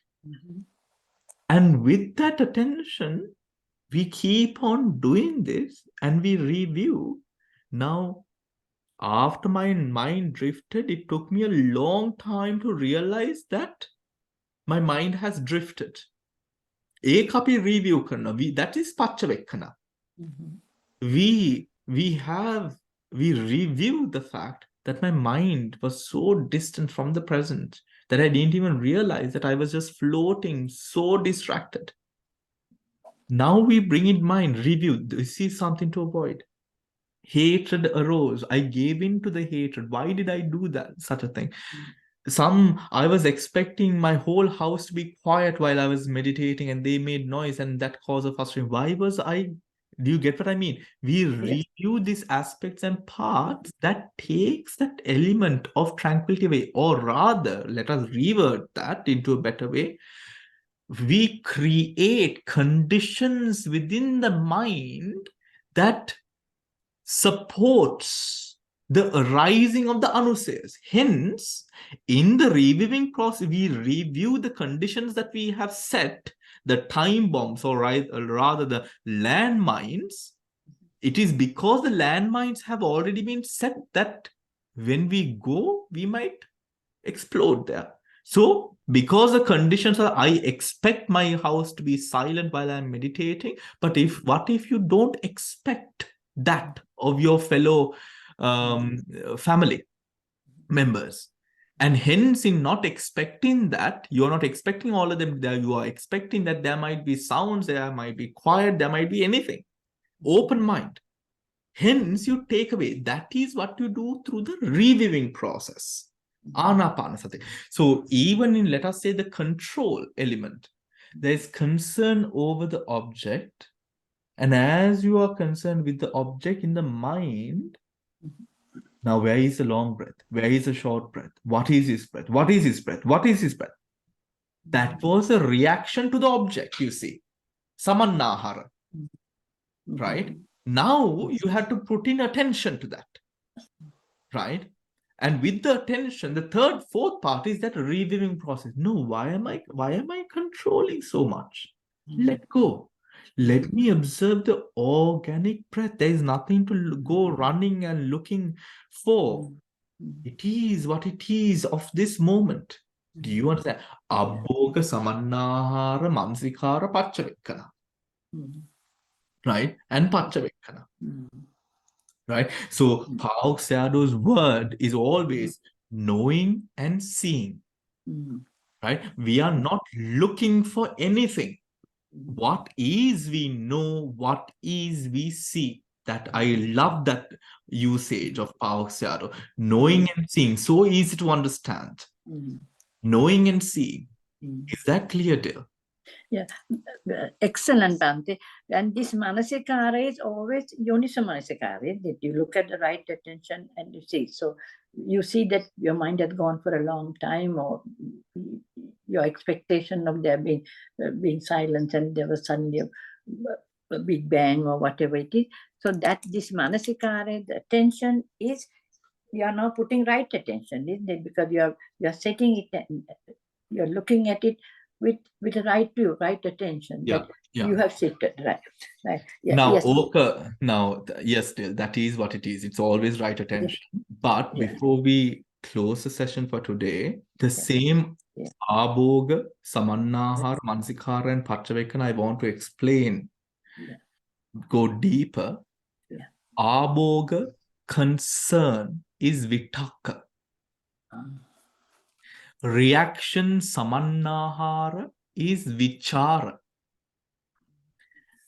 Mansikara, attention, is mansikara. Is mansikara. Mansikara chetasika. Right? Satya. Right? Mansikara. Right? In this mansikara, it is almost now that tranquil, till you ask the question, tranquilizing the body, I take the breath in, tranquilizing the body, I breathe in, tranquilizing the body, I breathe out, right? There's a sense of letting go there, right? Yes. Right? Yes. In the mansikara, right? So the tranquilizing of the body, I take in the breath, or breathe in, tranquilizing the body, I breathe out. That is attention. ඒ කියන්නේ අර තත්ත්‍රමජ්ජතතා ගතියක් තියෙනවා.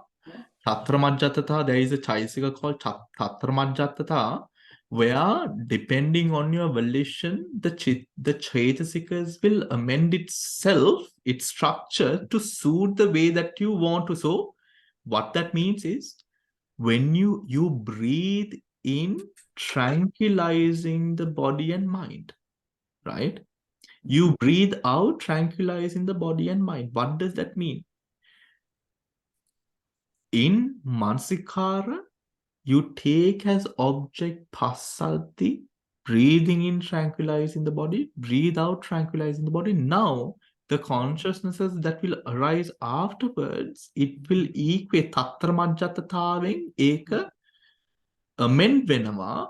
That series of conscious Chaitasikas amends itself, or rather now grows to now when you breathe in, that Passadi arises. When you breathe out, that tranquility arises. When you breathe in, that tranquility arises. Do you understand? Yes. That is Mansikara.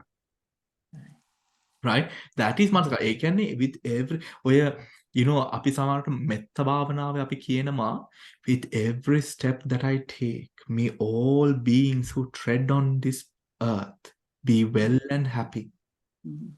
ඒ චේතනාව අපි යොමු කරලා, ඔහු ඒ අරමුණට ඒ විදියට ඒ අරමුණ යොමු කරලා අපි දැන් ඇවිදිනවා. එතකොට with each and every step, අර නිකන් ඇඟෙන් මුළු පොළවටම අර මෛත්‍රිය පතුරනවාසේ නිකන් වෙනව නේද අමුතු දෙයක්. නේද? ඒ වෙනවනේ අමුතු දෙයක්. It's a beautiful experience when you go into the samadhi and you do it, right? එන්න ඒක දැන් මේ අර මානසිකාරය කියන ගතිය තමයි ඔය කතා කරන්නේ. අබ්බෝග සමන්නාහාර මානසිකාර. And Paccavekkhana is really, Paccavekkhana is Vimansa, Prajna. Right? So Abhoga is Vitakka, Samannahara is Vichara, Mansikara is Mansikara, or attention is Mansikara Chetasika, and then Paccavekkhana is Vimansa, or Prajna Chetasika. Right? Is Prajna. Prajna is what? Then make ඊටත් වඩා දැන් කට්ටියට තේරෙනවා ඇති. I hope you do. I hope you understand this further now that I'm putting the Chitta Chetasikas into it. Prajna is what? Prajna is really seeing the wood from the trees. Right? Now you're not just basically telling yourself, oh, my meditation is good, oh, my meditation is bad. No. Why is my meditation bad? If I'm saying that my meditation was of not good quality today, why? Mokadda mata une ada. Do you get what I mean? Right? If there was a lot of frustrations, if there was sadness, if there are a lot of disturbance, if the mind, that is the reviewing process. Eka prajnaven, with the prajna of the wisdom, we take as object our experience, and then we look at the dhammas behind that experience. Is that clear? Now, if I am controlling again and again and again, I'd see, where is this control coming from? Right? For some people, it is so gross that they have never in their life contemplated about the fact of their control, the exercising of their control. I observe this. That is Vimansa. Is that clear, everyone? Yes.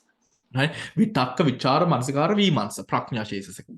Right? That is what you apply to the tranquilizing of the breath.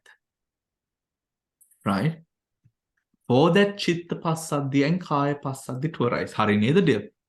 Hari Bante. මේ විමර්ශක නේද අර ඉතිපාදවල තියෙන චන්දදී ඒකද බන්තේ? ඒක තමයි. ඒක තමයි ඒ ඡන්දයේ තියෙන ඒ විමාංශය තමයි ඒත් මේක ගන්න ප්‍රඥා චේතසිකයේ වශයෙන්. Right? ප්‍රඥා චේතසික. හරි. Right. හරි. තව ප්‍රශ්න තියෙනවද? Does anyone else have any questions to ask? Yes, Bante. Yes. You mentioned about Kanika Marana, and then you mentioned about letting go. Is it Kanika Marana? Is it are you referring to our consciousness when Yes, you I say am. Kanika Marana? Yes, momentary death. Sammuti Yeah. marana, kanika marana. Momentary death. Momentary death arises චිත්තයක් ූපාද ටිටි බංග වුණාම චිත්තයක් නැති වෙනවා. අපි මේ අවස්ථාවේ කිව්ව චිත්තයක් මැරෙනවා කියලා. ඒ කියන්නේ මේක තමයි චිත්තක්ෂණය කියලා. ඒ චිත්තක්ෂණේ මොහොතෙන් මොහොතකට අර චිත්තක්ෂණ කියන දේ අර චිත්තක්ෂණ තුළ මැරීමක් සිද්ධ වෙනවා. මරණයක් සිද්ධ වෙනවා. එන්නේ ඒ මරණය. Then are we supposed to, and then you mentioned practice letting go. So are we supposed to let go when it is banga? ඒ කියන්නේ අල්ලගත්තොත් විතරයි අත්හරින්න තියෙන්නේ. ඉතින් අල්ලගන්න නැතුව ඉමු. Does that mean that we have to let go of our desires, or what do we let go? Yes. Our desires, or Mm. panika marana? When the banga happens, are we supposed to let go of our desires? So when the banga happens, so at what moment are you referring to the banga? Banga is the kanika marana time. Okay, okay. Yeah. So at this moment in time, again, you're letting go of something that you have held on to. Right. Otokote, if you have not held on to something and if you're just experiencing it as it is, Yeah. right? Then kimu pushpa api then let us say when we are walking or maybe we are seated on a park bench and a beautiful sort of breeze of wind brush through the body, comfortable, just the right temperature, absolutely just tranquil and blissful. Hari? Yeah. The maker api experience කරනවා. We are experiencing this blissful breeze of wind. Yeah. And as we do experience this blissful breeze of wind, right? Yeah. Yeah. I'm simply just experiencing it. I do not expect it to continue for long. I'm just simply in the present. Which means I shouldn't get attached to that nice feeling of blissful Exactly. breeze. ඒ කියන්නේ මේමනේ. දැන් ඕක ඔය attachment එක හටගන්නේ මේ මම සකසන්‍යාව පදනම් කරාගෙන. right? මෙතන අර මම කියන මෙතන මමයක් ඉන්නවා කිය මමායනේ. ඒ මමායනය අත්තරියම හෝ මමායනයක් කියන දෙයක් මෙතන මේ මම කියන මේ සකසන්‍යාවක් මෙතන නැහැ කියන මේ මානසිකාරේ හිතට වැටුනාම ඔතකොට මේ අත්විඳින මේ දේවල් අත්දැකීම් විතරයි. මේ මොහොතේ අත්විඳින දේවල් විතරයි. ඒ ආයතන ඒ චක්කුද්්වාරයේ ඒ රූපයන්ත එක්ක ස්පර්ශය වෙලා ඒකේ ඝර්ෂණය උඩ යෝනිස් මනසිකාරයෙන් හෝ අයෝනිස් මනසිකාරයෙන් යම්කිසි සිතුවිල්ලක් හට ගන්නවා අර චක්කු රූපය පදනම් කරාගෙන. ඔතකොට ඒ චක්කු රූපයේ හින්දා මේ ස්පර්ශින්ද ඔතකොට දැන් මමායනයක් මෙතන මමායනේ කියන අර තද ගතිය අපි අත්හරිනවා. අත්හරින්න කොහොමද? බුදු පියාණන් වහන්සේ කෙරෙහි තියෙන ශ්‍රද්ධාවෙන් අපේ ජීවිත අත්දැකීම් වලින් අපි දැක්ක දේවල්. දැන් Pushpa as a senior person, as a medical professional also, you know that these things are impermanent. Yes. Right? Yeah.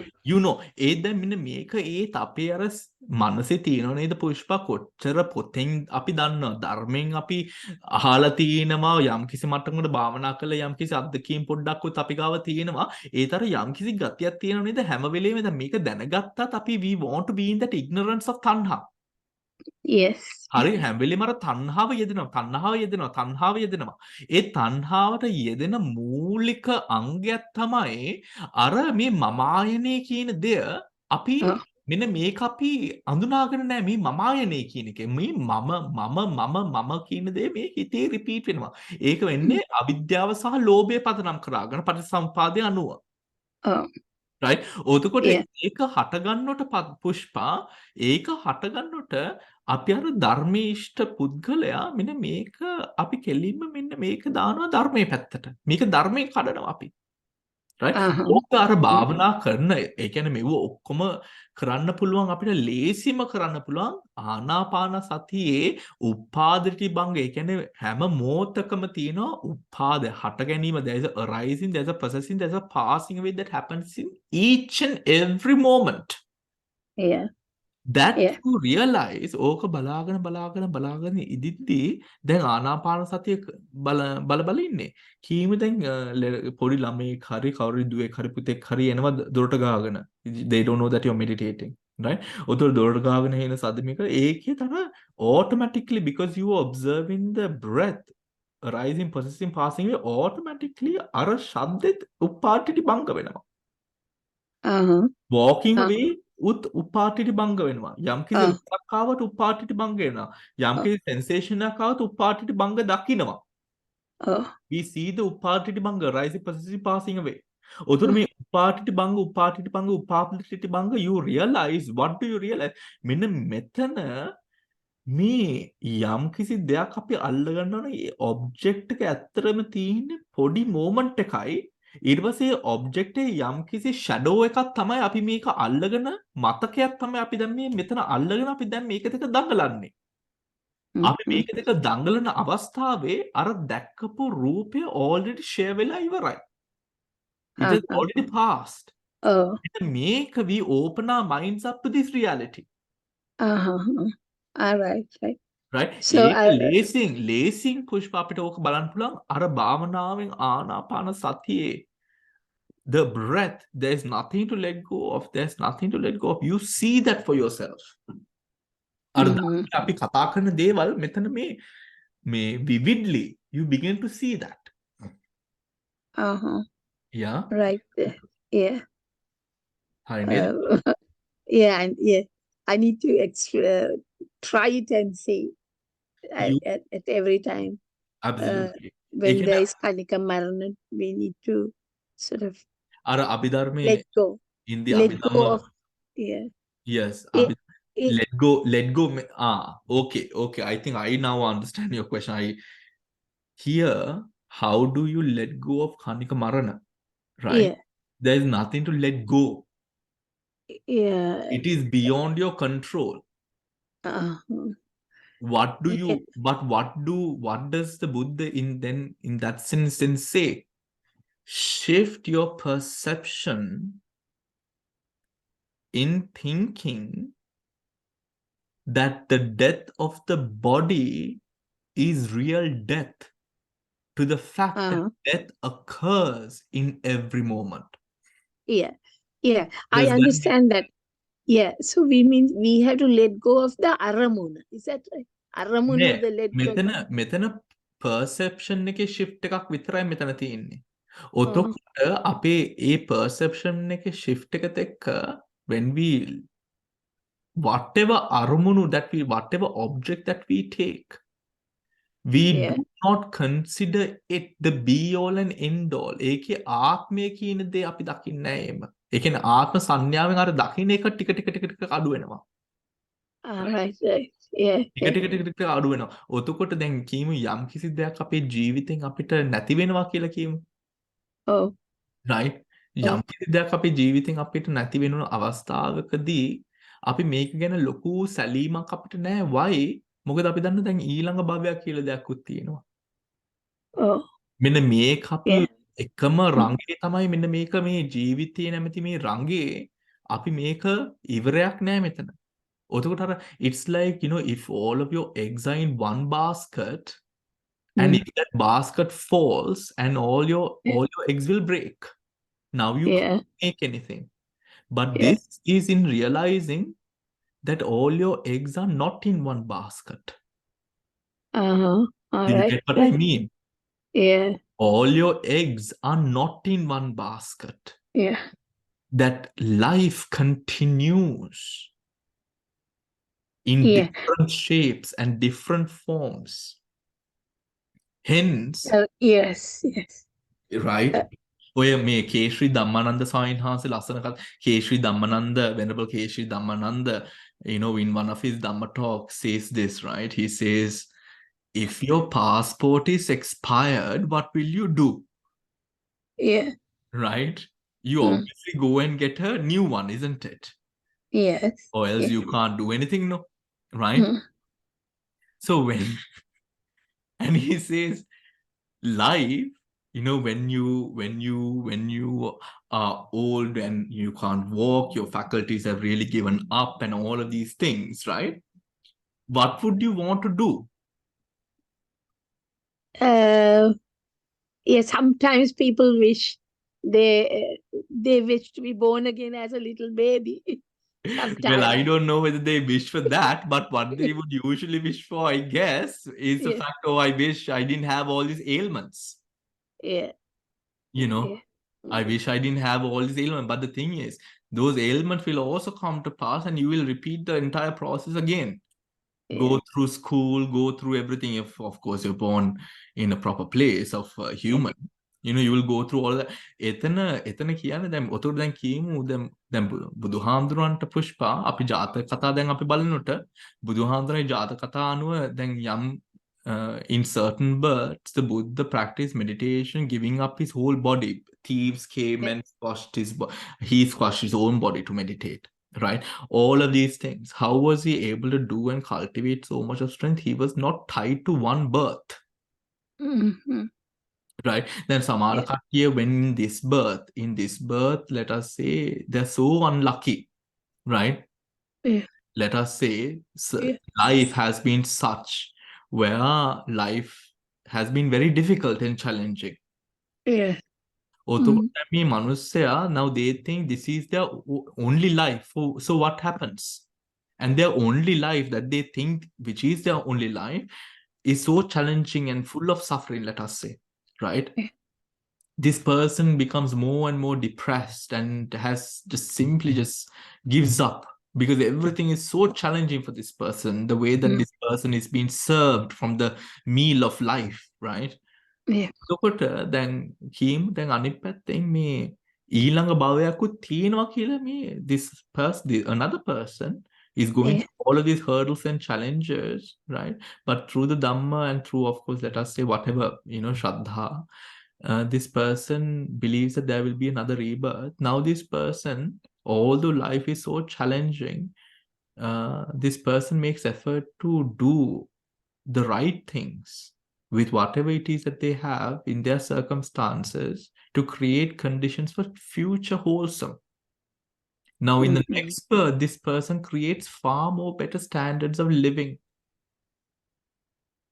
for themselves. Yeah. Does that make sense? ඒකනේ අචාන්චා ස්වාමීන් වහන්සේ කියන්නේ පුෂ්පා සැබෑ බුද්ධ පුත්‍රේ කවදාවත් මේ මරණය කියලා මෙන්න මේක ගැන දුක් වෙවි ඉන්නේ නැහැ. සැබෑ බුද්ධ පුත්‍රයෙක් හිතන්නේ එක ඒ සැබෑ බුද්ධ පුත්‍රයාට තියෙන මරණ කියන සංකල්පනාව ඇති වෙන්නේ එක දෙයකටයි. මේ නිවන් දැකලා ඒ කියන්නේ මේ තැන ඉඳන් නිවන් දකිනාත් එක් ඒ නිවන නැමැති මරණය විතරයි ඒ සැබෑ බුද්ධ පුත්‍රයෙක්ට ඇති වෙන අර නියම මරණය කියන දෙය. Right? True death is at the attainment of nirvana, not through just the disposal of this body and the moving on, because you will move on with another body and continue that stream. Does that make sense? Yeah. Yeah? Yeah. So when we apply the same concept to the breeze, let's say this very nice cool breeze, so we sort of experience the breeze, but shouldn't get attached. Is that? That's the thing, Pushpa. Yeah. Why are we again bringing the concept of attachment? That it is only a person who can get attached. අපි මෙතන පුද්ගලෙක් නෑ කියන සංකල්ප. You get what I mean? Yeah, the breeze we experience and it will go and that's the end of it. That's the end of it. And another breeze might or might not arise.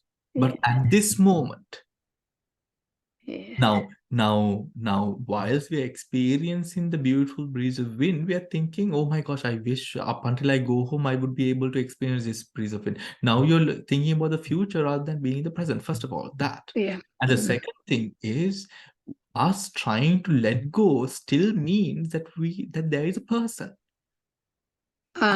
මෙතන පුද්ගලයෙක් නෑ, ආත්මයක් නෑ, සැබෑ මේ you get what I mean? Only there's a person we cling.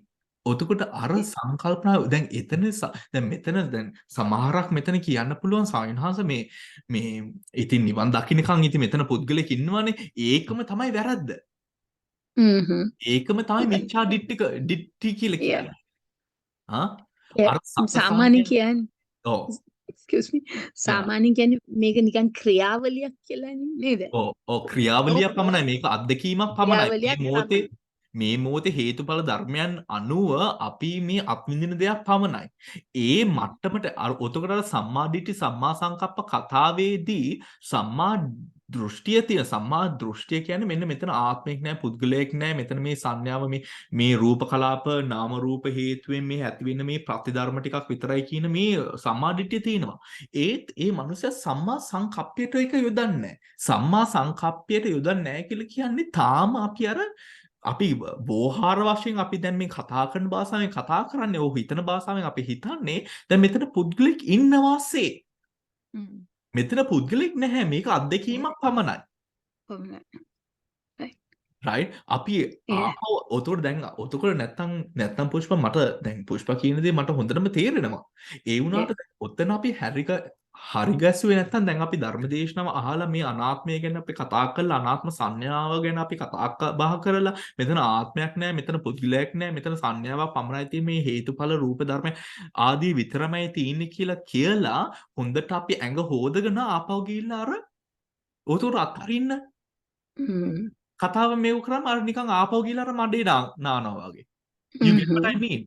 අර සම්මා දිට්ඨිය දැන් අපි භාවනා කරනකොට අපි අර සම්මා දිට්ඨිය වැඩෙනවා ඒකත් එක්ක අපි අර මොහොතක් පාස උපාටිට බංග කියන එක අපිට දැනෙනවා දකින්නවා අත්දැකීමක් වශයෙන් අපි දකින්නවා ඊට පස්සේ ඇස් ඇරියට පස්සේ ආපහු අපි ඒක සම්මා සංකප්පේ අපි වෙනස් කරනවා මිච්ඡා සංකප්පයට අර ආත්මයක් නැහැ පුද්ගලයෙක් නැහැ මේක ඔක්කොම මේ කණිකයි කියන momentary experiences කියන දේ හොඳට අපි දැකලා the moment that we finish our meditation then we come back to the samadhi level. Why is that? No? And that's because we've been brought up from the day we were born, we were brought up with that concept, mama concept. That ඒ මම concept එක හරි. ඔතකොට මේ මම concept එක දාන්න ඕනේ සම්මුතියට. ඒ කියන්නේ මේ මම concept එක දැන් මෙතන සම්මුතිය සහ පරමත්ත ධර්ම කියලා දෙකක් තියෙනවානේ. right? සම්මුතිය වෙන්න ඕන සම්මුතිය විතරයි. right? දැන් උදාහරණයකට අපිට යාළුවෙකුගේ ගෙදරකට යන්න පුළුවන් යාළුවා ගෙදර ඉන්නොට. එහෙම සමහර යාළුකම් තියෙනවා යාළුවා ගෙදර නැති වෙලාවටත් අපි ගෙදරට යනවා. එහෙම යාළුකම් තියෙනවා. right? ඒත් අපි යාළුවා ගෙදර ඉන්නොත් අපි ඒ වගේ අත්දැකීමක් යාළුවා ගෙදර ඉන්නොත් විතර අපි යාළුවා ගෙදර යන්නේ. ඔතකොට සම්මුති ධර්මයක් කියලා කියන්නේ ඒ සම්මුති ඒ ධර්මයේ සම්මුති වශයෙන් ඒ ඕමන අවශ්‍ය වෙලාවට අපි ඒ සම්මුති ගණේ ඒක අපි එතනින් කටයුතු කරනවා. ඒත් අපි අමතක කරන්න හොඳ නැහැ මෙන්න මේ සම්මුතිය හැදලා තියෙන අර පරමාර්ථ ධම්ම වලින්. ඔත මේ සම්මුතිය කියලා තියෙන දෙය hallucination එක creation එක man made creation එකක් පමණයි. මේක සම්මුතියක් පමණයි. right. දැන් ආහාරජ රූප කලාපම තමයි. ඒ වුණාට now we know Pushpa, if we are not happy about what we are eating, that can also be a cause for other mental sort of disorders to arise if you're not taking right? ඔතකොට දැන් එතන balance කරන්නේ කොහොමද අපි? ඔතකොට සම්මුති වශයෙන් අපි ලෝකේ දකින්නවා පරමාර්ථ වශයෙන් ලෝකේ දකින්නවා. එන්නේ ඒ බැලන්ස් එක අපි ගාව හොඳට තියෙන්න ඕන. ඔතකොට මෙතන දැන් අපි අත්හැරීමක් ගැන අපි මෙතන කතා කරනවා නම් අත්හරින්නේ කවුද? මෙතන කවුරුත් නැත්තම් මොකද්ද මම මේ අත්හරින්නේ? ඔතකොට එතන තියෙන්නේ අර සියුම් අර ලෝභ චෛතසිකයේ සමුදය සත්‍ය මේ ලෝභ චෛතසිකේ ගන්නවා අර අරමුණ. ඔතකොට ඒක ගන්න නැතුව මෙන්න මේක අත්දැකීමක් වශයෙන් විතරක් මේ මොහොතේ මං අත්විඳින දෙයක් විතරක් knowing and seeing. If we know it as an experience and see it as an experience, what are we clinging on to? ඕක අත්විඳින පුද්ගලයාගේ භාවනාව මේ බලාගෙන ඉඳිද්දී භාවනාව දියුණු වෙනවා. මොකද එතන අර ප්‍රොලිෆරේට් වෙන්න කිලේශයකට බ්‍රිජ් වෙන්න දෙයක් නැහැ නේ පුෂ්පා එතන උතකොට. Right. දෙන්න. Right. Yeah. Yeah, makes sense? Yeah. Yes. Yes. Thank you, Bante. Thank you, Pushpa, for asking the question. All right. Yeah. Any other questions, anyone? All right. If that is so, we are going to stop the session today. Please do continue your meditation in your own times and make sure that you sort of continue. We will be having next week, we won't be having this meditation session, but next week we'll be having a physical retreat happening in Colchester. So if you are participating physically, do make sure that you do sign up on our website for the retreat, so we know the numbers of the people who are coming. It will be at the Stanway Village Hall, and this session, so it will not be the 2 to 4 or 4:30 session. We will be having the retreat from 11 a.m. to 4 p.m. onwards next week. Just letting all of you know. Hence, take care, everyone. I hope that these teachings have been fruitful to help in your meditation practice and journey today, and have a wonderful rest of the day. Teruvan Sarnai. Teruvan Sarnai. Teruvan Sarnai, Bante.